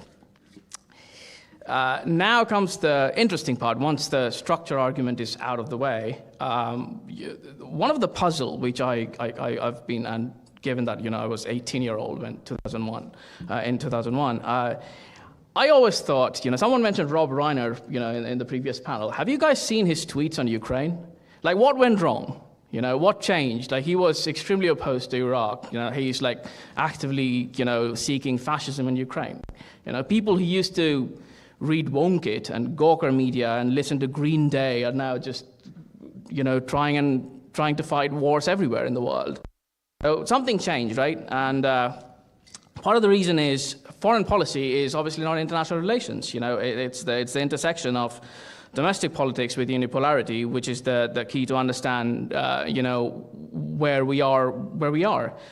Quite a few changes since 2003. The short answer is like, yes, you know, it has changed. The medium answer is not in a good way. You know, in 2003, for example, we had the largest spontaneous anti-war protests in Europe and America. There's not much that you see these days in Libya and Syria and for Ukraine. Not because people are not, you know, disinterested in conflicts. There still are. Polls after polls kind of show that, you know, no one is interested in conflict. One of the things, again, that I saw the other day when this thing was going on was like when the no-fly zone thing was floated out, everyone was supporting it, and then it was explained, you know, what a no-fly zone is. You know, the support instantly dropped. So, sorry, what was I? Oh, there you go. Which brings my first point, asymmetry in propaganda. Put simply, realists are at a disadvantage because most of the elite media and the national security bureaucracy have almost a whole grasp on this informational hegemony. Most conflicts happen undecided by the executive, in a way, subsurface, decided by the kind of like a permanent bureaucracy, which, thanks to George W. Bush, expanded to this beast that we see now. They, in turn, have a stranglehold in elite media. You know, you see the national security guests coming to Jake Tapper or Erin Burnett or Margaret Brennan, and you know, it's kind of like a range of opinion ranging from B- all the way to B+. So, you know, that's one of the reasons. Trump was successful in a little bit of way, in his own way, to kind of like somehow manage to circumvent this informational stronghold. But then Trump was Trump, and couldn't really manage to build a movement, or was kind of like handicapped by his own personal choices.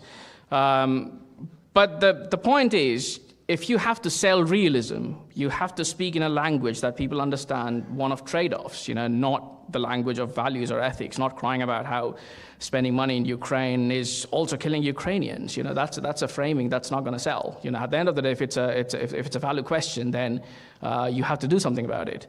But talk in terms that most people would instinctively understand, that we don't really care about who's fighting there because that's not an area of our strategic interest, and you know, stop the cash on weapons, and bad things happen. You know, so that's one way to kind of like sell realism in language and medium that reaches out to the most realist crowd. That's the normal people. You know, that's a way to frame the debate. The second is, as I mentioned, the permanent bureaucracy. It's like, there is no way of putting it. I mean, they are an enemy in a way. Look, I mean, I am not technically a libertarian, but they were right in 2001, and they have been consistently right about this thing. You know, it's a system. There are obviously like good patriotic Americans. I mean, I know someone who is an acquisitions expert in the U.S. Air Force. She's a deputy, and she was there in Afghanistan when the withdrawal was happening. And after 20 years, she was still saying that, hey, we need to stay. That's not her fault. Obviously, if you're working in that system, you are inclined to kind of like perpetuate that system to carry on. But the system is, destructive to the very fabric of society in a way. There's an economic angle to it. Due to the Great War on Terror, there was this massive expansion of bureaucracy. In the words of Peter Turchin, like the amount of surplus elites that happened. And there are other names for it. I can't even pronounce most of them, like precariatization or something like that. Kevin Williamson called it that Big Kaylin is getting paid. But essentially, it's a rapid and uncontrolled expansion of the social democratic state. The establishment of guild protections and structures within the newly expanded or pre-existing professional fields that they hope to inhabit.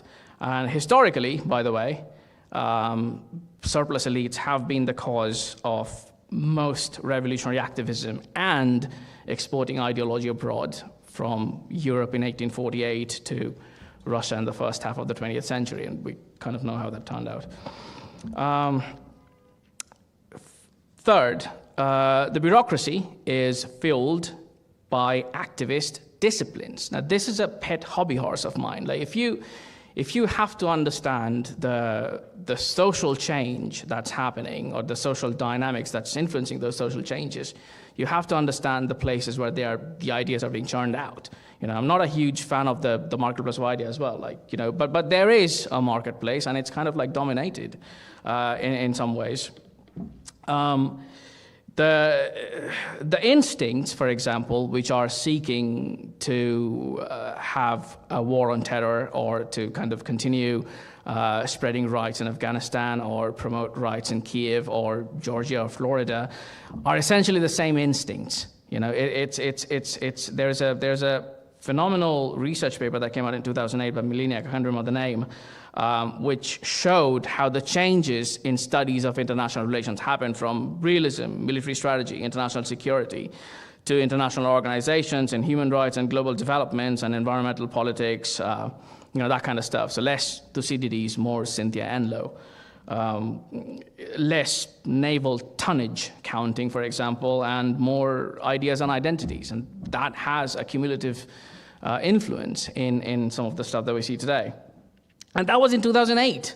Like, I was, starting my PhD at that point of time. A lot of things happened since then. It's far worse now. But the point is, there are fresh-faced, starry-eyed students coming out with the aim of joining the same bureaucracy that is kind of pushing a more activist foreign policy abroad. This is a chain that is happening. We might like it, we might disagree with it, but that's happening, and that's something which one needs to think about.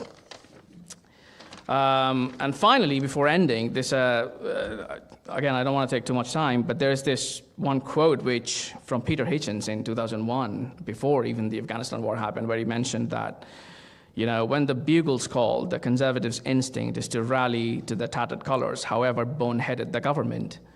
So that's foresight, seeing that in those days. But fundamentally, what he wrote is that the rearrangement of loyalties goes beyond Afghanistan. It goes as far back as Kosovo, where essentially kind of like the entire nationalist instinct was considered to be an enemy against any kind of internationalism. And most of the people in the right at that point of time, some obviously, but most of the people in the right did not grasp that how essentially the old concepts changed. NATO, for example, which was once kind of like a strong alliance which just guarded the very strategic interests of Western Europe, is not that thing anymore. It's a changed institution. It's a different beast. The European Union, for example, has metamorphosed into some kind of like the same left-wing idea that European Union was a capitalist conspiracy. I remember those. Is kind of like, full-on support of European Union's expansion in Ukraine, which is kind of like fueling the conflict. So those are my 4 points, and I don't know, I'd let questions to decide if I've got anything else to add, but thank you.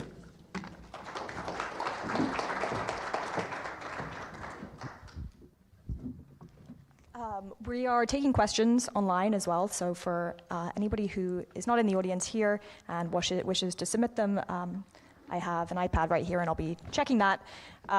But maybe we can start off with you, Dan. You mentioned the recent comments by Ron DeSantis and Trump and J.D. Vance coming out against the current Ukraine strategy. How much do you think partisanship plays into our discussion of these things, and where voters fall on the issue as well? Well, this is a very interesting topic, and something that I've been very interested in, and a lot of my roles in previous organizations actually crafting, as you pointed out in my bio, campaign strategies to try and achieve some of these policy changes. So part of that's been examining voter behavior, and I know that there's probably going to be some panelists that maybe have some different views than I do, but I do think that there is a increasing recognition, particularly among policymakers on the right, that political incentives, however small or big they are, do favor a less interventionist foreign policy. And there has been examples of this in recent years where you've seen politicians ultimately triumph in elections because they have at least been perceived to be supportive of a less interventionist foreign policy. And I think the biggest example was President Trump in 2016. There was a very famous study by two professors, Professor Kreiner and Shin. It was actually cited and I thought explained very well in a recent Washington Post story that it basically explained that ultimately Donald Trump won the 2016 election because of his foreign policy views, because he was viewed in key counties in Michigan, Wisconsin, and Pennsylvania as less of a hawk than Hillary Clinton. Again, fairly or not, I think that he ultimately did prove to be, after 2 years in his administration, somebody who really did want to ultimately roll back some of our interventions abroad, whether it was in Afghanistan or Syria. He was undermined in that regard. But in 2016, that politically benefited him and ultimately probably led to his ultimate victory. So I think that you do see more, particularly on the right, candidates starting to believe that and adopt that, and they see that in polling. But most importantly, they I think, see that in some activists in their states or districts or in key presidential states who are ultimately more and more fired up about our foreign policy failures. At the organization I currently work at, we have a companion organization, which is a 501c4 that does activist education organizing. We can't do one activist call without somebody asking a question about what's going on in Ukraine. And there are extreme worries among these people about our Ukraine policy and where it could lead. So I think that is contributing in part to this change in tone. I think individually some of these candidates have had their own reflections. I think Senator Vance, again, I would encourage you to read his American Conservative interview. He explains it really well. I think his Iraq War experience contributed to that change. I think Governor DeSantis as well, too, I think is doing a reevaluation of maybe some of his earlier positions. So there's a lot of factors, but I think it is fair to say that political incentives are driving some of this behavior. On the left, we've seen a lot less of that as time's gone on. There was a point at which the Progressive Caucus submitted a letter that they then withdrew. I wonder, a few of you have mentioned partisanship in your remarks, but I wonder how you see the control of government for the party in power and influencing the terms of discussion within their own party, and perhaps silencing some of the critics on the fringe or on the outside, and how that plays into the broader political discussion over something like this. Go ahead. Take it. Just real briefly, I think the interesting thing about the Progressive Caucus letter, from my point of view, is that ostensibly the narrative, the above-the-fold narrative, there was, Democrats on the left attack a Democratic president. That's the sort of way it was read. But the administration itself, when they were asked about the letter, said, and I'm paraphrasing here, but this is the gist of what they said, we didn't really disagree with anything in the letter. They were shouted down not by, they weren't shut down like George W. Bush would have shut down Walter Jones if he had broken sooner than he did against the Iraq War. They were shut down not at all by a president, but by the kind of zeitgeist, by the kind of hooting mob of people who said, how dare you call into question the idea that Ukraine should reclaim Crimea or whatever the case may be. And so I think to me, it was just sort of incompetence on the part of the people that did that letter, because if the administration whose policy you're ostensibly criticizing says they don't agree with anything in your letter, then why retract it?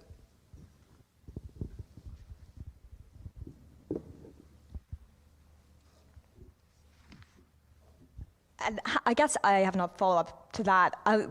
The response in the media was pretty heavy. There was a lot of backlash.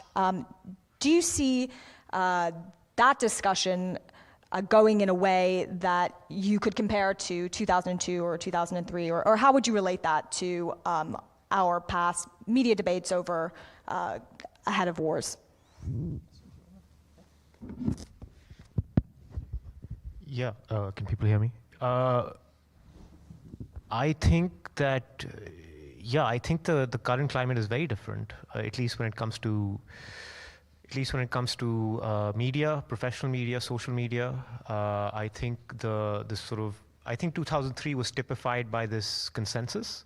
Whether the consensus was fair or justified is a whole other question. I think most people here would say it probably wasn't. But for better or worse, there was a very widespread consensus, both amongst the political elite as well as sort of the establishment media. And there was very, very little, questioning of that consensus. Whereas today, for different reasons, whether it's partisan politics, whether it's ideological, divergences, whether it's because of the memory of the Iraq War itself, and it's sort of endogenous to that process.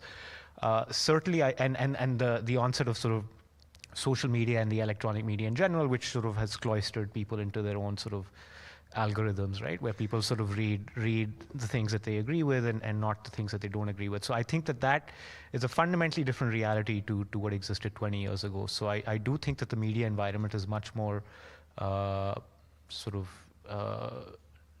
typified by something other than a consensus today. Yeah. So the expert debate playing out on Twitter is helping to diversify how we discuss this and interpret it. Is that what? Yeah, I mean, I don't want to speak up for Twitter, especially in a post-Elon world. But I think things like Twitter do have a role, and I think especially what I was mentioning earlier, this sort of iconoclasm, this like we don't have to respect you just because you have a fancy affiliation next to your name is sometimes not great. Like if someone who studies vaccines tells you, hey, this is what's going to happen with vaccines, and you ignore them because you've quote unquote done your own research, obviously that's not great, right? But I think overall, especially when it comes to these types of foreign policy questions in which there can be much more of a debate than, is this vaccine going to work or not? I do think the lack of respect for credentials and affiliations and who do you write for and where have you worked for the last 20 years, I think that's overall a good thing, at least when it comes to foreign policy. I agree with that, but I would just say is that there's also a danger that social media can be weaponized. I was thinking about your remarks, Professor, and I kept going back and forth in my head. It's like, yes, maybe it could have prevented the march to war and slow it down because you would have people more willing to share, counter narrative. You would have had a more opportunity to amplify, like the reporting of Jonathan Ledet. But on the other hand, what we've learned a lot recently, especially with things like the Twitter files, but even before that, is these social media companies have allowed themselves in many cases to be bent to the will of the security state. And we have seen times where there has been the suppression, for example, of, questioning of the narrative around the Ukraine war.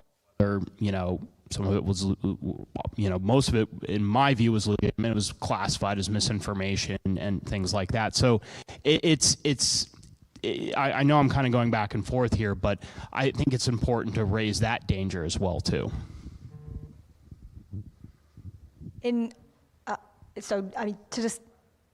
On the Ukraine question, I mean, similarly to before, the administration has worked with reporters, and they've been declassifying information in the lead up to the war, and they have briefed journalists. How does the effect of Putin then invading Ukraine, does that buy the administration more credibility in your eyes or with the media? And how might that change how we've approached U.S. intervention or U.S. support for Ukraine over the last year?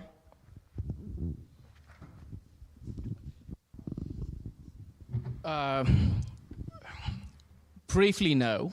One of the reasons is because that fundamentally the calculation of the worldview of this administration is not very different from the previous couple of administrations. As Patrick Porter wrote in his paper for International Security, the grand strategy didn't really change. Ukraine, Putin's invasion of Ukraine, obviously it's a horrible thing, but it was, if not in explicit details, but it's somehow predicted that it would come, given if we continue to kind of like push NATO and European Union expansion. One of the things that happened immediately after the invasion was Joe Biden said the exact same words that Barack Obama said when the Syrian Spring, Assad was doing that, Assad must go. So Joe Biden kind of like said the exact same thing about Putin, that Putin must step down. You know, there needs to be a regime change. That kind of like boxed the administration. So that's one thing. The second is obviously, again, these are the things that are difficult. These are difficult to answer without process tracing and being privy to the administration's internal debates. But from what one can see from the outside, is there is this contradiction between the state's view of what things are happening and the CIA, Pentagon's view of what things are happening in Ukraine. The second group of people, they're much more cautious about a more expansive footprint in Ukraine, although I'm not going to go too far into giving them credit, but at least they are far more cautious than, say, Tony Blinken, for example. So it's different in a way. You know, I don't want to disagree with the professor. Obviously, in 2003, there was this unanimity in going to war, but that slowly kind of changed by 2004, and by 2007, it was gone. Like, I remember 2007, 2008, you know, there was this huge opposition to George W. Bush. Now, partly maybe because that was like for partisan reasons, but also there was this genuine diversity in media voices, which credit to social media, great, but you don't really find much diversity when it comes to pushing interventions in Ukraine, when it comes to at least the top 10 names. So yeah, I'm much more pessimistic about that question. I don't know if that really answers, but yeah. Justin, you'd mentioned the nuclear weapons risk and the fact that we haven't any congressional hearings over Ukraine. What do you think it would take for there to be more of a public demand for that sort of accountability? Suddenly I'm reminded of Pascal's wager. By then, you know, it might be too late. Look, part of the irritating thing about that question is, you know, I study this stuff and people pay me to do it. I can't put a number on it, right? I can't tell you it's double the risk or 5 times the risk or 10 times the risk or what have you. And those are the sorts of answers that people like to questions. And so, you know, it is, you know, Congress, if I went down and pitched this idea that you guys should talk about the nuclear risks in Ukraine, they would be like, well, what, you know, this is just theology, right? It's like shelling and people, you know, doing calculations on the back of a napkin. And so I think it is not, but yet at the same time, it's very important. So I'm left just to mix shelling with Eisenhower. You know, Eisenhower said plans are nothing and planning is everything. And I think you want to think through these problems, right? But I think, again, the demand for worrying about the nuclear risks that are involved here is close to zero. So by the time we have demand for it, we might be gone.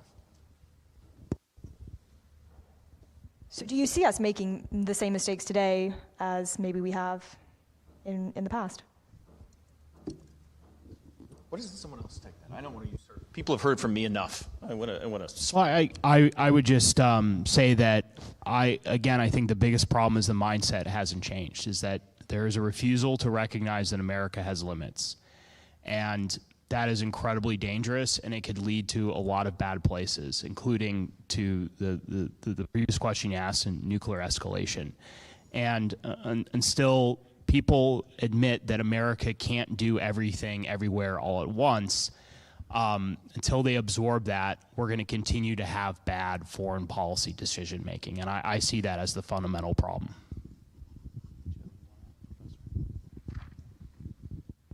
So we have a question from an audience member asking about the Iraq Authority cancellation and whether we'll ever get back to a declaration of war process. Could I ask the panel what you think of that, if you could answer this question? Yeah, I'm not really a scholar of the domestic politics of foreign policy, but the people who I read on this score would not probably put a lot of confidence in the position that there's checks and balances institutionally. For the most part, especially when it comes to security policy, presidents and cabinets have a great deal of leeway. There's a lot of funny, funky things you can do legally and extra-legally that essentially start wars before they're officially promulgated, or waged. So no, I think that's sort of a very legalistic and a very sort of narrow reading of where autonomy and where decision-making comes from, especially in this country, especially at the presidential level. I just want to say that I do think overall it is a good thing that the 2002 and 1991 AUMF is getting repealed. I don't want to overstate how big of a deal it is, but I think on a number of different levels it's good. First, it does remove one legal avenue for continuing the war in Iraq or potentially engaging in an unauthorized war against Iran. I'd point out in 2014 that the Obama-Biden administration used the 2002 AUMF as a secondary legal justification to go to war against ISIS. Of course, they're using the 2001 AUMF as the primary justification, and that is the more important authorization. But I think secondarily, it is getting muscle memory back for Congress. It is good constitutional hygiene, and anytime that happens, it's a good thing. Now, it's not going to stop the war in Iraq. It's not going to stop the war in Syria or what's going on in Yemen. But it is a good first step, and I think it is incremental progress, however small it is.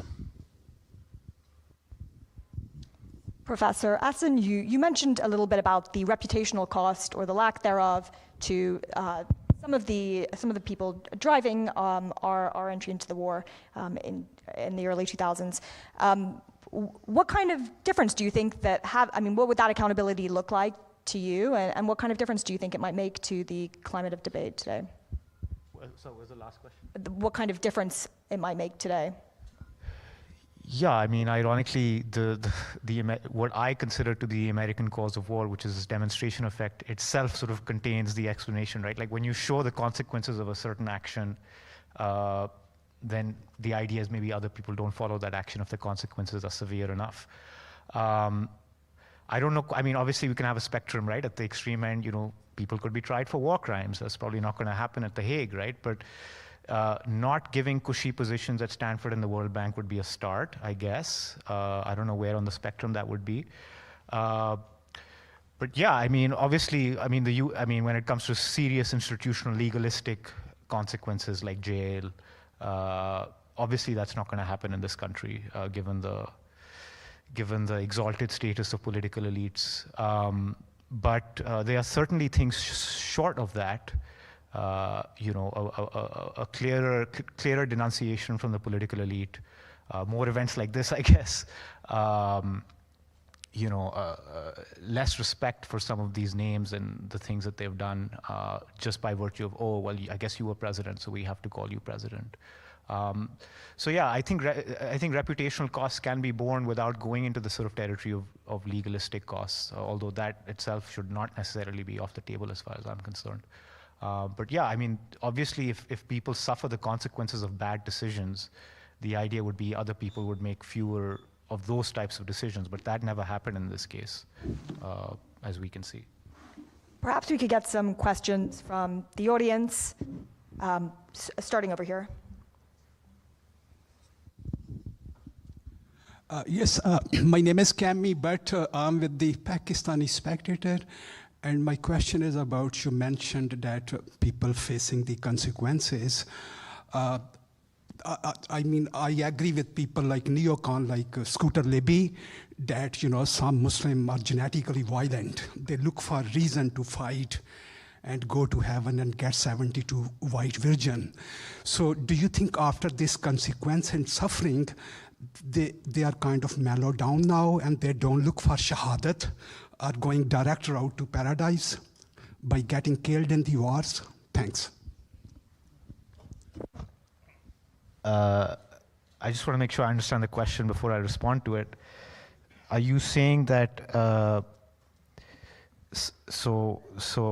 wow, okay. My question is, these neocon picked up Iraq because they knew that Muslims love to fight. Muslims love to fight. They love to kill each other because Muslims love to kill each other. In shahadat, okay. If you get killed in a war, you don't need any accountability before Muslim God. He sent you directly to heaven, where you get 72 virgins.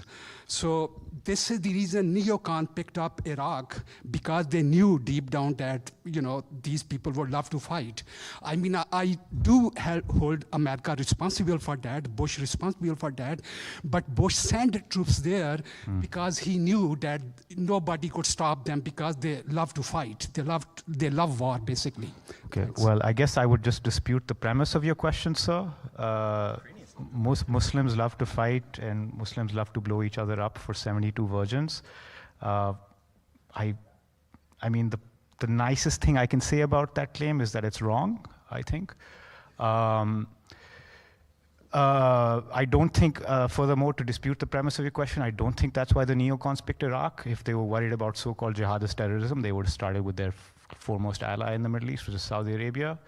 And then maybe go on to Egypt, but obviously those countries were left untouched. And Iraq had one of the more secular, not to say liberal, but certainly one of the most secular-minded governments in the Middle East at the time. So the idea that there would be a jihadist threat centered in Iraq, like if the U.S. was fighting a jihadist threat, Iraq would not be the place to start. If anything, the jihadist threat was generated in Iraq by the U.S. invasion, not caused. So I guess that is my response to your question, from one Pakistani to another. I do see, though, that there is a larger point that I think you're bringing up, is that you had people, elevate these threats, whether it was Islamic radicalism, whether it was threats to Israel, or whether it was threats to other things. And in fact, like, if they held something up as a threat, things actually got worse. So I argue that actually the fall of Saddam hurt Israel's security, because it empowered Iran and solidified their power in the region. The Iraq War accelerated the growth of Islamic terrorism. It did not lead to a growth of liberalism in the Middle East. It led to a growth of illiberalism. So these larger things that you saw people holding up as reasons to go in Iraq, like if they were citing it in 4 or 5 years, those dynamics actually got worse and things went in the opposite direction. So I don't know if that was what you were getting at, sir, but it still raises a point about a lot of the justifications used for the war.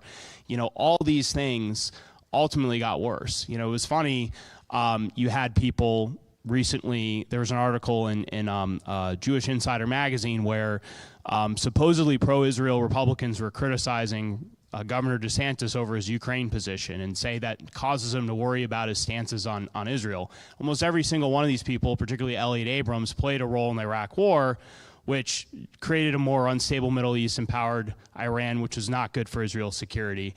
And also, too, they completely ignore the fact that Israel, in regards to Ukraine, has not done what a lot of the foreign policy elite here in D.C. want. So you see these really bad mental models around things.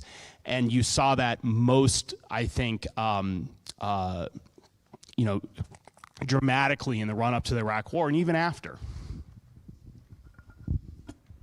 Thanks very much. I think we're gonna conclude. Thanks very much to Justin, to Essen, Matra, and to Dan, and to our audience, and to the Cato Institute for hosting this discussion today.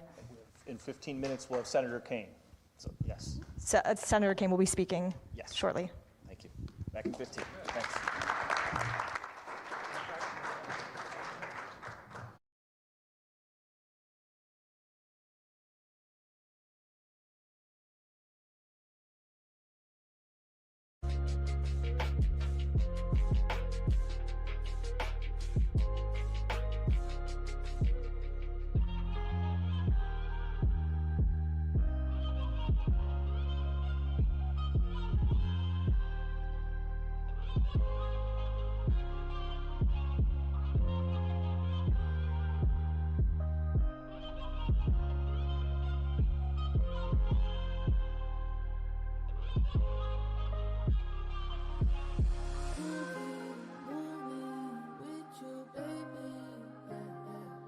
Just wanna move it,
Bring it in, everybody. Thank you so much. You already know my name. You've already seen my ridiculous three-piece suit, so let's get this show rolling. I'm here to introduce the keynote for today, which will be delivered by Senator Tim Kaine, senator from Virginia, and he'll be moderated, or his question and answers will be moderated by Alex Ward of Politico. Senator Tim Kaine, it's not his first time at Cato talking about war powers. He was here, and I think we were just talking 2015, if memory serves, about the war powers regarding the war on ISIS. Senator Kaine is, as I mentioned, the Democratic senator from Virginia. A little bit by way of background, he has a BA from the University of Missouri and a JD from Harvard Law. He was elected to the Richmond City Council and became mayor of Richmond from 98 to 01, lieutenant governor of Virginia from 02 to 06, governor of Virginia from 6 to 10, chair of the DNC from 9 to 11, and a vice presidential candidate for Senator Hillary Clinton in the 2016 campaign. He's been the senator from Virginia since 2012. And I think it's important to point out a couple of his credentials to talk about this. Senator Kaine, as I mentioned, had talked about the lack of authority, really, for the war against ISIS from a legal point of view. And he's known for his expertise on the constitutional powers of the presidency, and that's what brings him here today. Senator Kaine's talked about his frustration over the sloppiness of the process and the communication in this country over decisions of war, and he noted that presidents tend to overreach, and Congress sometimes willingly ducks tough votes and decisions. He said, we all have to do better. And I think this is a perfect way or perfect time, rather, to commemorate those efforts as we see the effort to repeal the 1991 and 2002 AUMFs really getting legs under it right now. As I mentioned, Alex Ward of Politico will be his interlocutor. He's a national security reporter and the proprietor of the must-read NatSec Daily, National Security Daily newsletter from Politico.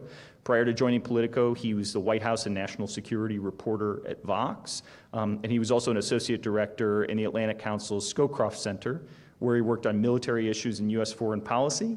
And he is the author of a cryptically not yet named forthcoming book on the Biden administration's foreign policy, which will be out next year. But with that out of the way, I'd like to turn the podium over to Senator Kaine. Senator, thank you for joining us. Thank you very much. I appreciate having you here.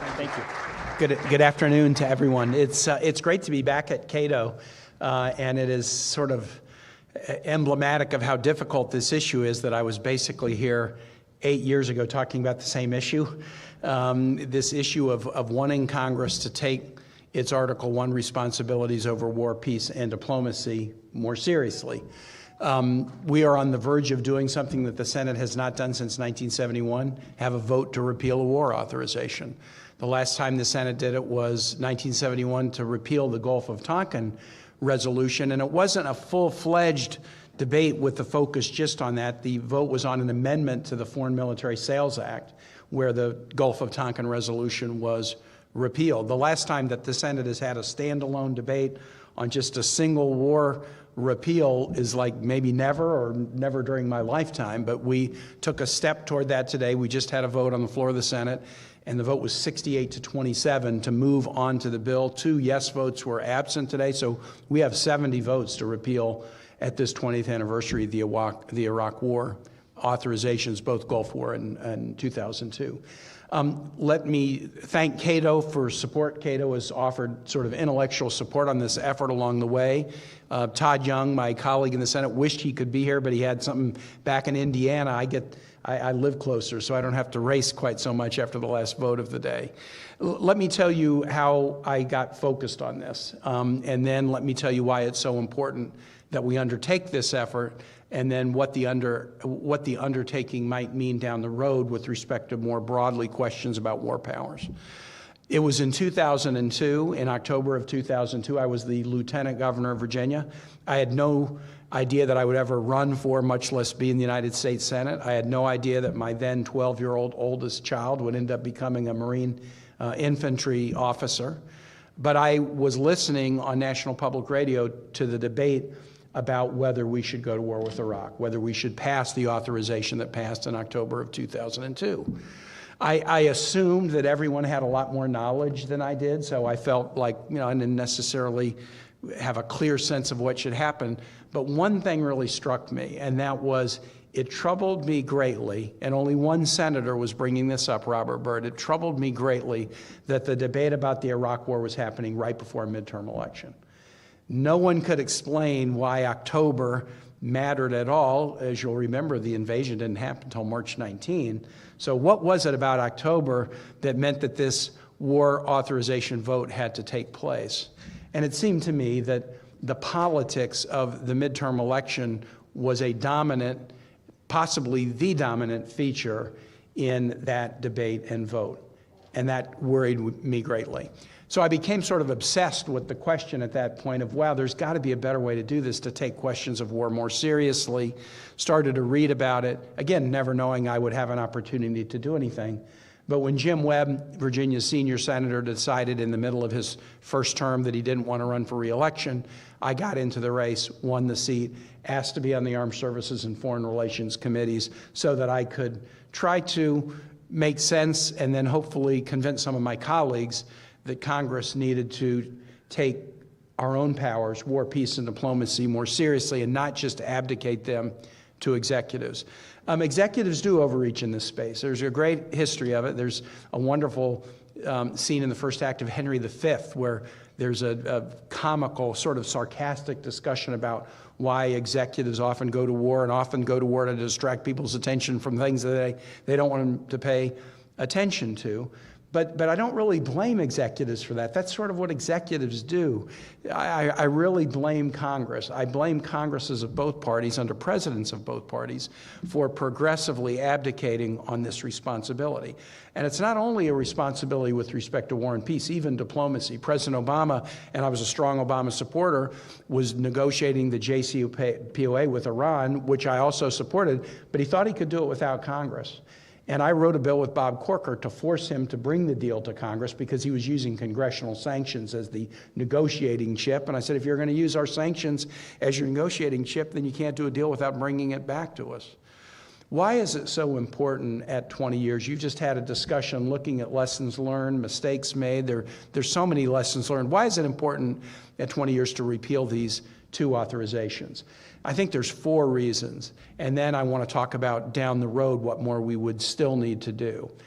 First, we got to acknowledge the reality that Iraq is not an enemy, they're a strategic partner. We have 2 war authorizations against a nation that just like last week, Secretary Austin visited, had a really productive set of meetings and press conference with Prime Minister al-Sudani to talk about the need for U.S. and Iraq cooperation to continue to defeat ISIS or other non-state terrorist organizations that jeopardize Iraq and other nearby nations, but also to provide a check against Iranian aggression in the region. We have about 2,500 troops in Iraq at Iraq's invitation, and Prime Minister al-Sudani wants us to work together. Iraq has become a force not of chaos, but a force of regional stability and they're getting better and better at that. And so we shouldn't have a war authorization against a nation that's now a strategic partner. Iran uses the authorizations to tell Iraq they're not really your friends. They're pretending to be your friends, but if they were your friends, they wouldn't have war authorizations against you. The Iraqi prime minister, the Iraqi foreign minister, the Iraqi ambassador to the United States have all said that the repeal of these outdated authorizations would be a positive message about a U.S. and Iraqi partnership. So that's the first reason. Let's just recognize the reality that Iraq is no longer an enemy, but is now a partner.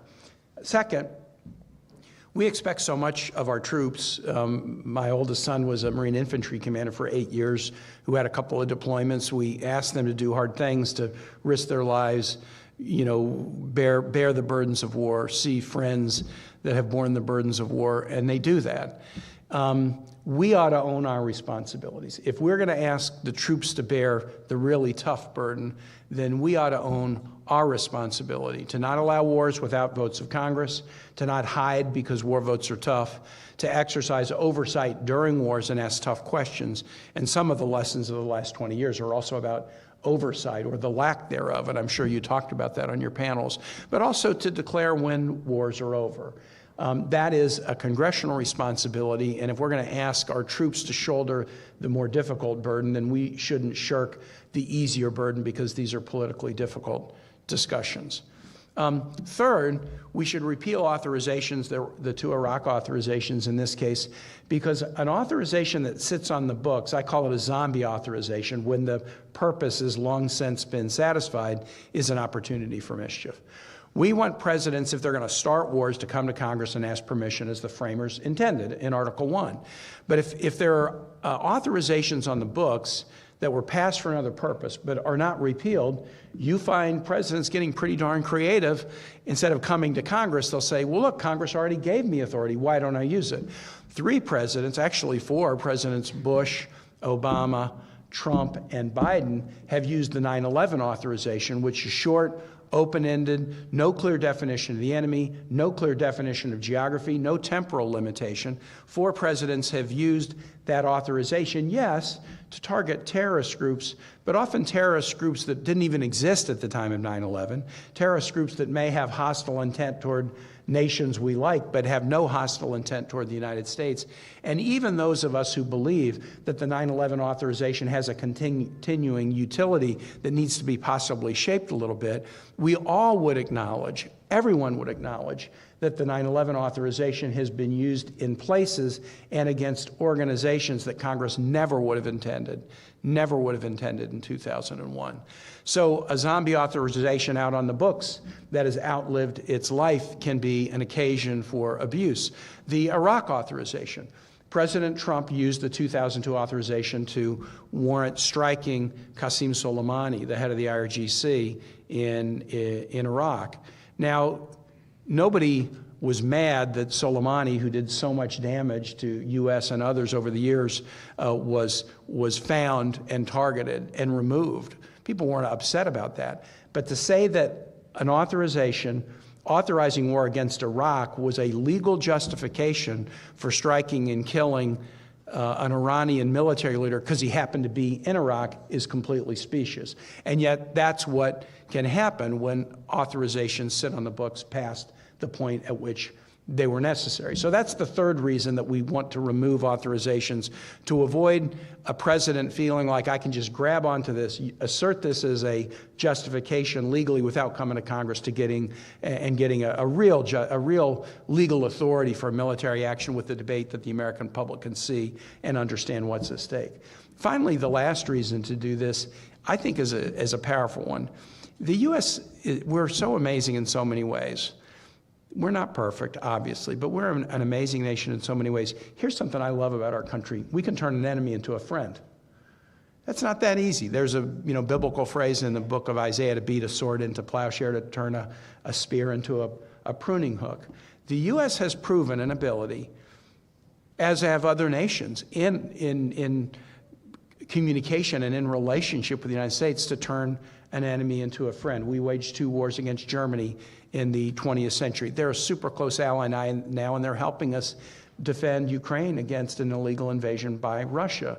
Japan, we were at war with Japan. They're a very close ally right now. And Vietnam. Vietnam, we are not partners and allies in the way Germany and Japan, but that relationship has gotten closer and closer. And now Vietnam requests port visits by the USS John McCain. They want the USS John McCain to visit Vietnam to show the U.S. and Vietnam are partners, which has a way of helping them as they check off against Chinese aggression. So we have adversaries today in the world, and they're watching what we do.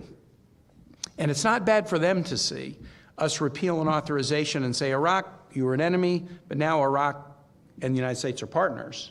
We're strategic partners. There is no permanent enemy of the United States, and we have a capacity and a desire. It's a magnanimity that's shared by other nations, to take a hostile relationship and yet look for a chapter where it can be a good relationship. So these are the reasons why we need to repeal the authorization. Here's what's going to happen, and then I'll just give one other thing down the road, and then Alex and I will converse, and I'd love to take your questions. The vote today was the cloture vote, and I'm sure you're all like super Senate procedure geeks, right? So this is the vote to allow a debate. So you need 60 votes under current Senate rules to allow a bill to come to the floor for full debate. We got 68, and we had 2 others who were absent today. So we have 70 votes on this, which is quite bipartisan. This sets up the actual floor debate and amendment process next week. The Democratic and Republican leadership are negotiating with members about amendments, and there ought to be amendments. This is a serious thing. It shouldn't be rushed. I'm glad that it's getting its time where it's the only item on the docket and we can really spend time on it. I think you'll see probably 2 kinds of amendments offered. Some will be focused upon the continuing threat from Iran-backed militias in Iraq. And we're working with Iraq to deal with that threat, but some will want to make plain that by withdrawing an authorization for against Iraq, we're not hampering the United States' ability to defend itself from attacks from Iran-based militias in Iraq. There will be amendments that I think could well be friendly amendments we could agree on in that space. Second, there are almost always, when we take this up, amendments that are more about stating the president has Article 2 power to do the following. If we're going to assert a legislative power to repeal an authorization, some want to try to define Article 2 power. Now, we can't add to or subtract from Article 2 power in a resolution or statute. It's in the Constitution. And there are some debates about exactly how to phrase Article 2 power, but you may see some amendments on that topic next week.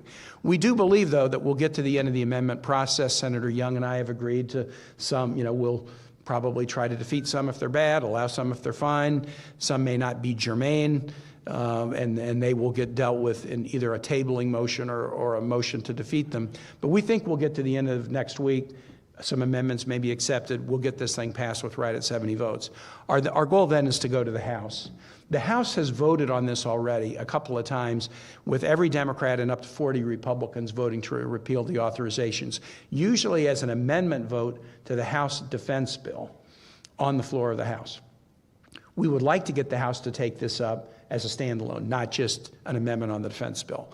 So we've gotten really good House bipartisan support.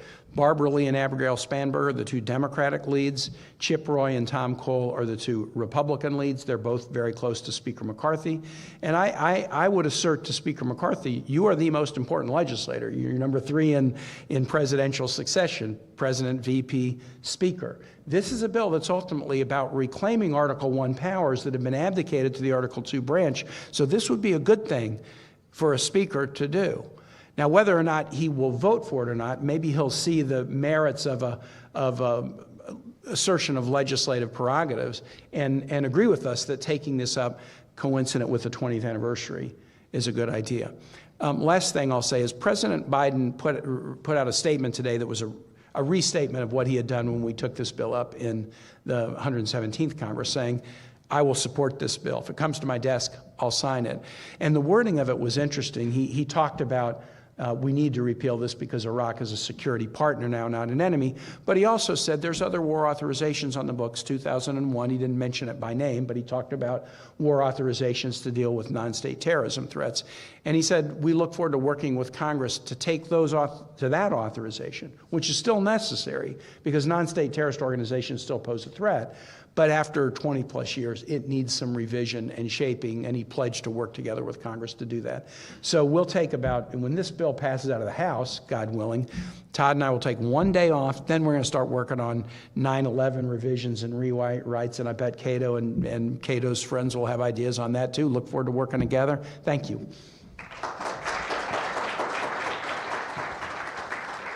Well, all right. Well, thank you for that, Senator. I've noticed you didn't use any notes, so you've got that stump speech pretty much all worked out. A couple of questions real quick, and for those online, submit some questions. I have an iPad here, so I can use some of them. And of course, we'll come to you in the audience momentarily, but let me get some reportery questions out of the way, if you don't mind, before going to you intellectuals in the audience. So first, to be clear, you're saying that the final vote in the Senate is probably going to get no fewer than 70 votes to pass. That's what seems to be implying. We have 70. The question is, will we have everyone there? So if everyone's there, we have 70. Sometimes you have absences. And the only other thing that could potentially move it one way or the other is how people feel about amendment processes. So could some of the no votes today get an amendment that they like, and with an amendment they'd be willing to vote, and we would add to our total?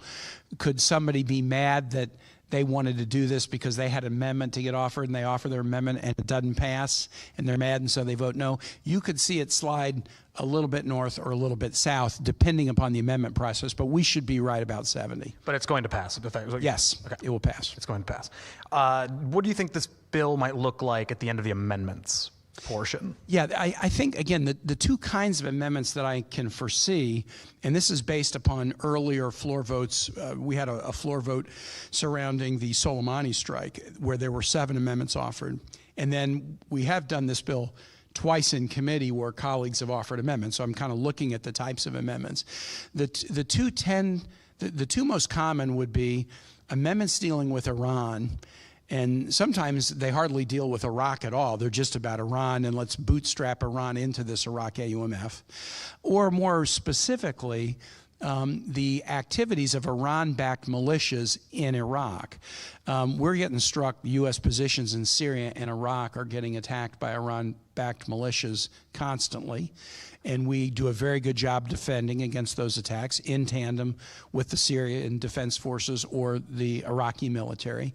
But you're probably going to see some Iran-related amendments. That's one bucket. And then the other bucket, again, is this. There are some differences of opinion among scholars and also among senators about the extent of president's unilateral Article II power. So, you know, the way it was set up is a president, as commander-in-chief, has the ability to defend the United States against attack or imminent attack. Imminent attack is somewhat of a subjective term, but the sort of tie goes to the executive on that. If the executive says it's an imminent attack, he or she doesn't have to ask permission of Congress to defend the U.S. There are some who assert that that power is broader, that the Article II power gives the commander-in-chief the ability not just to defend against an attack, not just defend against an imminent attack, but also to take action to protect America's national interests. Well, that's such a plastic term, it has no limit. No president would ever say, I'm going to war. Now, it doesn't affect our national interest, but I'm just going to war. No, if national interest is the magic word, that just allows too much unilateral executive action. So there could be some amendments about trying to say the president would have the ability to do X or Y. In the past, sometimes those are innocuous and they're accurately stated. Sometimes they've been stated way too broadly, and we've moved to defeat those amendments. And if I read or listen to your statements correctly about the House and Kevin McCarthy, it sounds like you're a little nervous it might not pass the House. Kevin McCarthy has promised an open amendment process. So I feel very comfortable that as part of the defense bill, when the defense bill gets on the floor, we know what the vote will be on this because they've already voted on it. And they would add this to their defense bill, and in conference, we would agree on it because the Senate would have already acted. I would rather we not wait for the defense bill, that's a few months down the road, and that we take it up unilaterally as a standalone because it's such an important issue. So we know we have the votes, but the Speaker does ultimately have an awful lot of control about what gets a vote on the floor, and we're going to try to do what we can to encourage this to get an up or down vote. But you're not worried about any poison pill amendments, perhaps, in the House? No. Just based upon how this is shaken out in the past when there have been House votes, I think that we have a very strong position in the House. So it's going to pass the House? Well, I think the answer is yes, but when? So will it pass on its own, or will it pass as an amendment to the defense bill some months down the road? That's the question right now. So you'll arrive at the destination, the method is different. Right. It could change. It could be different. Okay. Well, let's quickly go to the audience here for some questions. Let's see, this gentleman over here. Hey, thank you. Josh Schifrinson, University of Maryland, Cato Institute. Hi, Senator. Quick, maybe two-part question. Yep. You're describing the Senate and, to a broader extent, the Congress kind of reasserting its powers over war and peace. So my question to you is, what's your sense of why the Congress and the Senate has abdicated or refused this role to this point? And second, what future-oriented reforms would you like to see? What would get the Senate to play this role on a more regular basis going forward?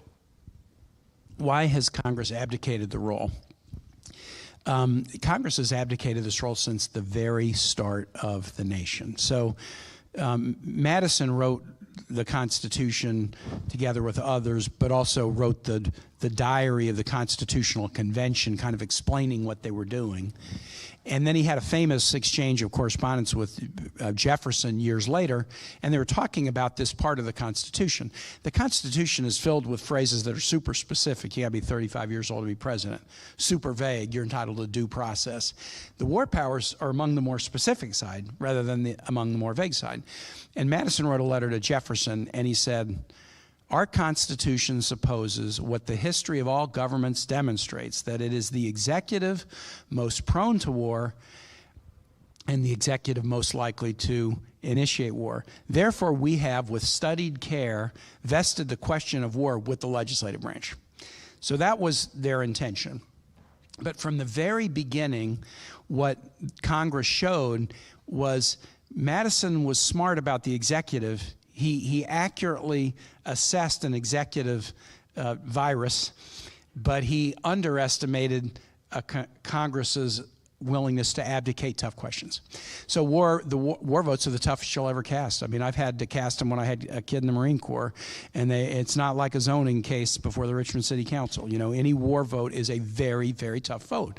And so members of Congress are like, well, look, if we can just say, yeah, the president, you know, you start, and then if we like it, and it goes well, we're with you. And if it goes badly, how dare you? And so Congress has ducked this under Whigs and Federalists and Democrats and Republicans.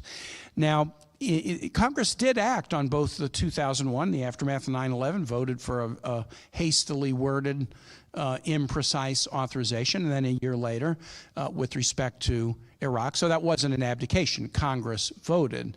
But then the questions of oversight and trying to hone it in and declare the war over, Congress has kind of backed off it. And I just think it's politically hard. So I think it's just easier to let the president do it and thereby think you can escape accountability. But if we're forcing men and women to risk their lives, like, how dare we say, well, this could be unpopular, I don't want to do it. What has now gotten us to a place where Congress seems willing to act? I think it has been 20 years of pain and lessons learned, and you're talking about those lessons in the panels today, and those have been felt by members of Congress too. I do think the Trump strike on Soleimani was pivotal, because while people supported the strike and you could have said, yeah, Article 2 powers, we get it, and 2001 authorization, we get it, the assertion that this was justified by the Iraq authorization made people feel like, well, wait a minute, that wasn't what it was about at all. Yeah, these zombie authorizations just sitting on the books are capable of abuse. And the last thing I'll say, one of the reasons we're here, is Biden. Biden is not hostile to the notion of an Article I branch being an Article I branch. When I worked on this under the Obama administration, they weren't hostile, but they weren't helpful. It was kind of like, well, if you guys figure it out, yeah, come talk to us. The Trump administration was hostile to the idea of repealing AUMFs. And so if you have the White House leaning in and saying, we're going to veto it and we're not going to do it, then people don't pay, they do work on other things. Biden was a 36-year member of the Senate Foreign Relations Committee. He wants to be Article II president to the last square centimeter of that power, but he's not threatened by members of Congress asserting Article I powers. Well, I think we could ask you a lot more questions, but I'll finish with this last one since you have to go in 30 seconds, which is, would you support a war authorization against Furman after they're beating UVA today? Ooh, you would need a very reasonable people to check my aggressive and bellicose instincts. I just want to say one thing. I have J.C. Jane here. J.C. is my senior foreign policy guy. He was a career foreign service officer who did a Hill Fellowship with me, went back to the State Department and the National Security Council, and then has rejoined my team to lead my foreign policy effort. And if you ever want anybody to run a whipping operation, this guy is fantastic. One of the reasons that we got 68 votes today up to 70, clearly Todd Young's success in getting Republicans has been key, but JC has done a masterful job, and I just want to acknowledge that. Well, you just assured that he's going to get swamped after the meeting. Well, thank you, Senator. I know Justin's going to say wave us off here. But yeah, for press that are here, Senator Kaine has graciously agreed to do a short 10 or 15-minute press gaggle outside, and for the rest of us, we have beer and wine outside, so that's almost as good as being able to ask another question. Thank you very much for your attention, for your attendance today, and have a good rest of your evening. Thank you.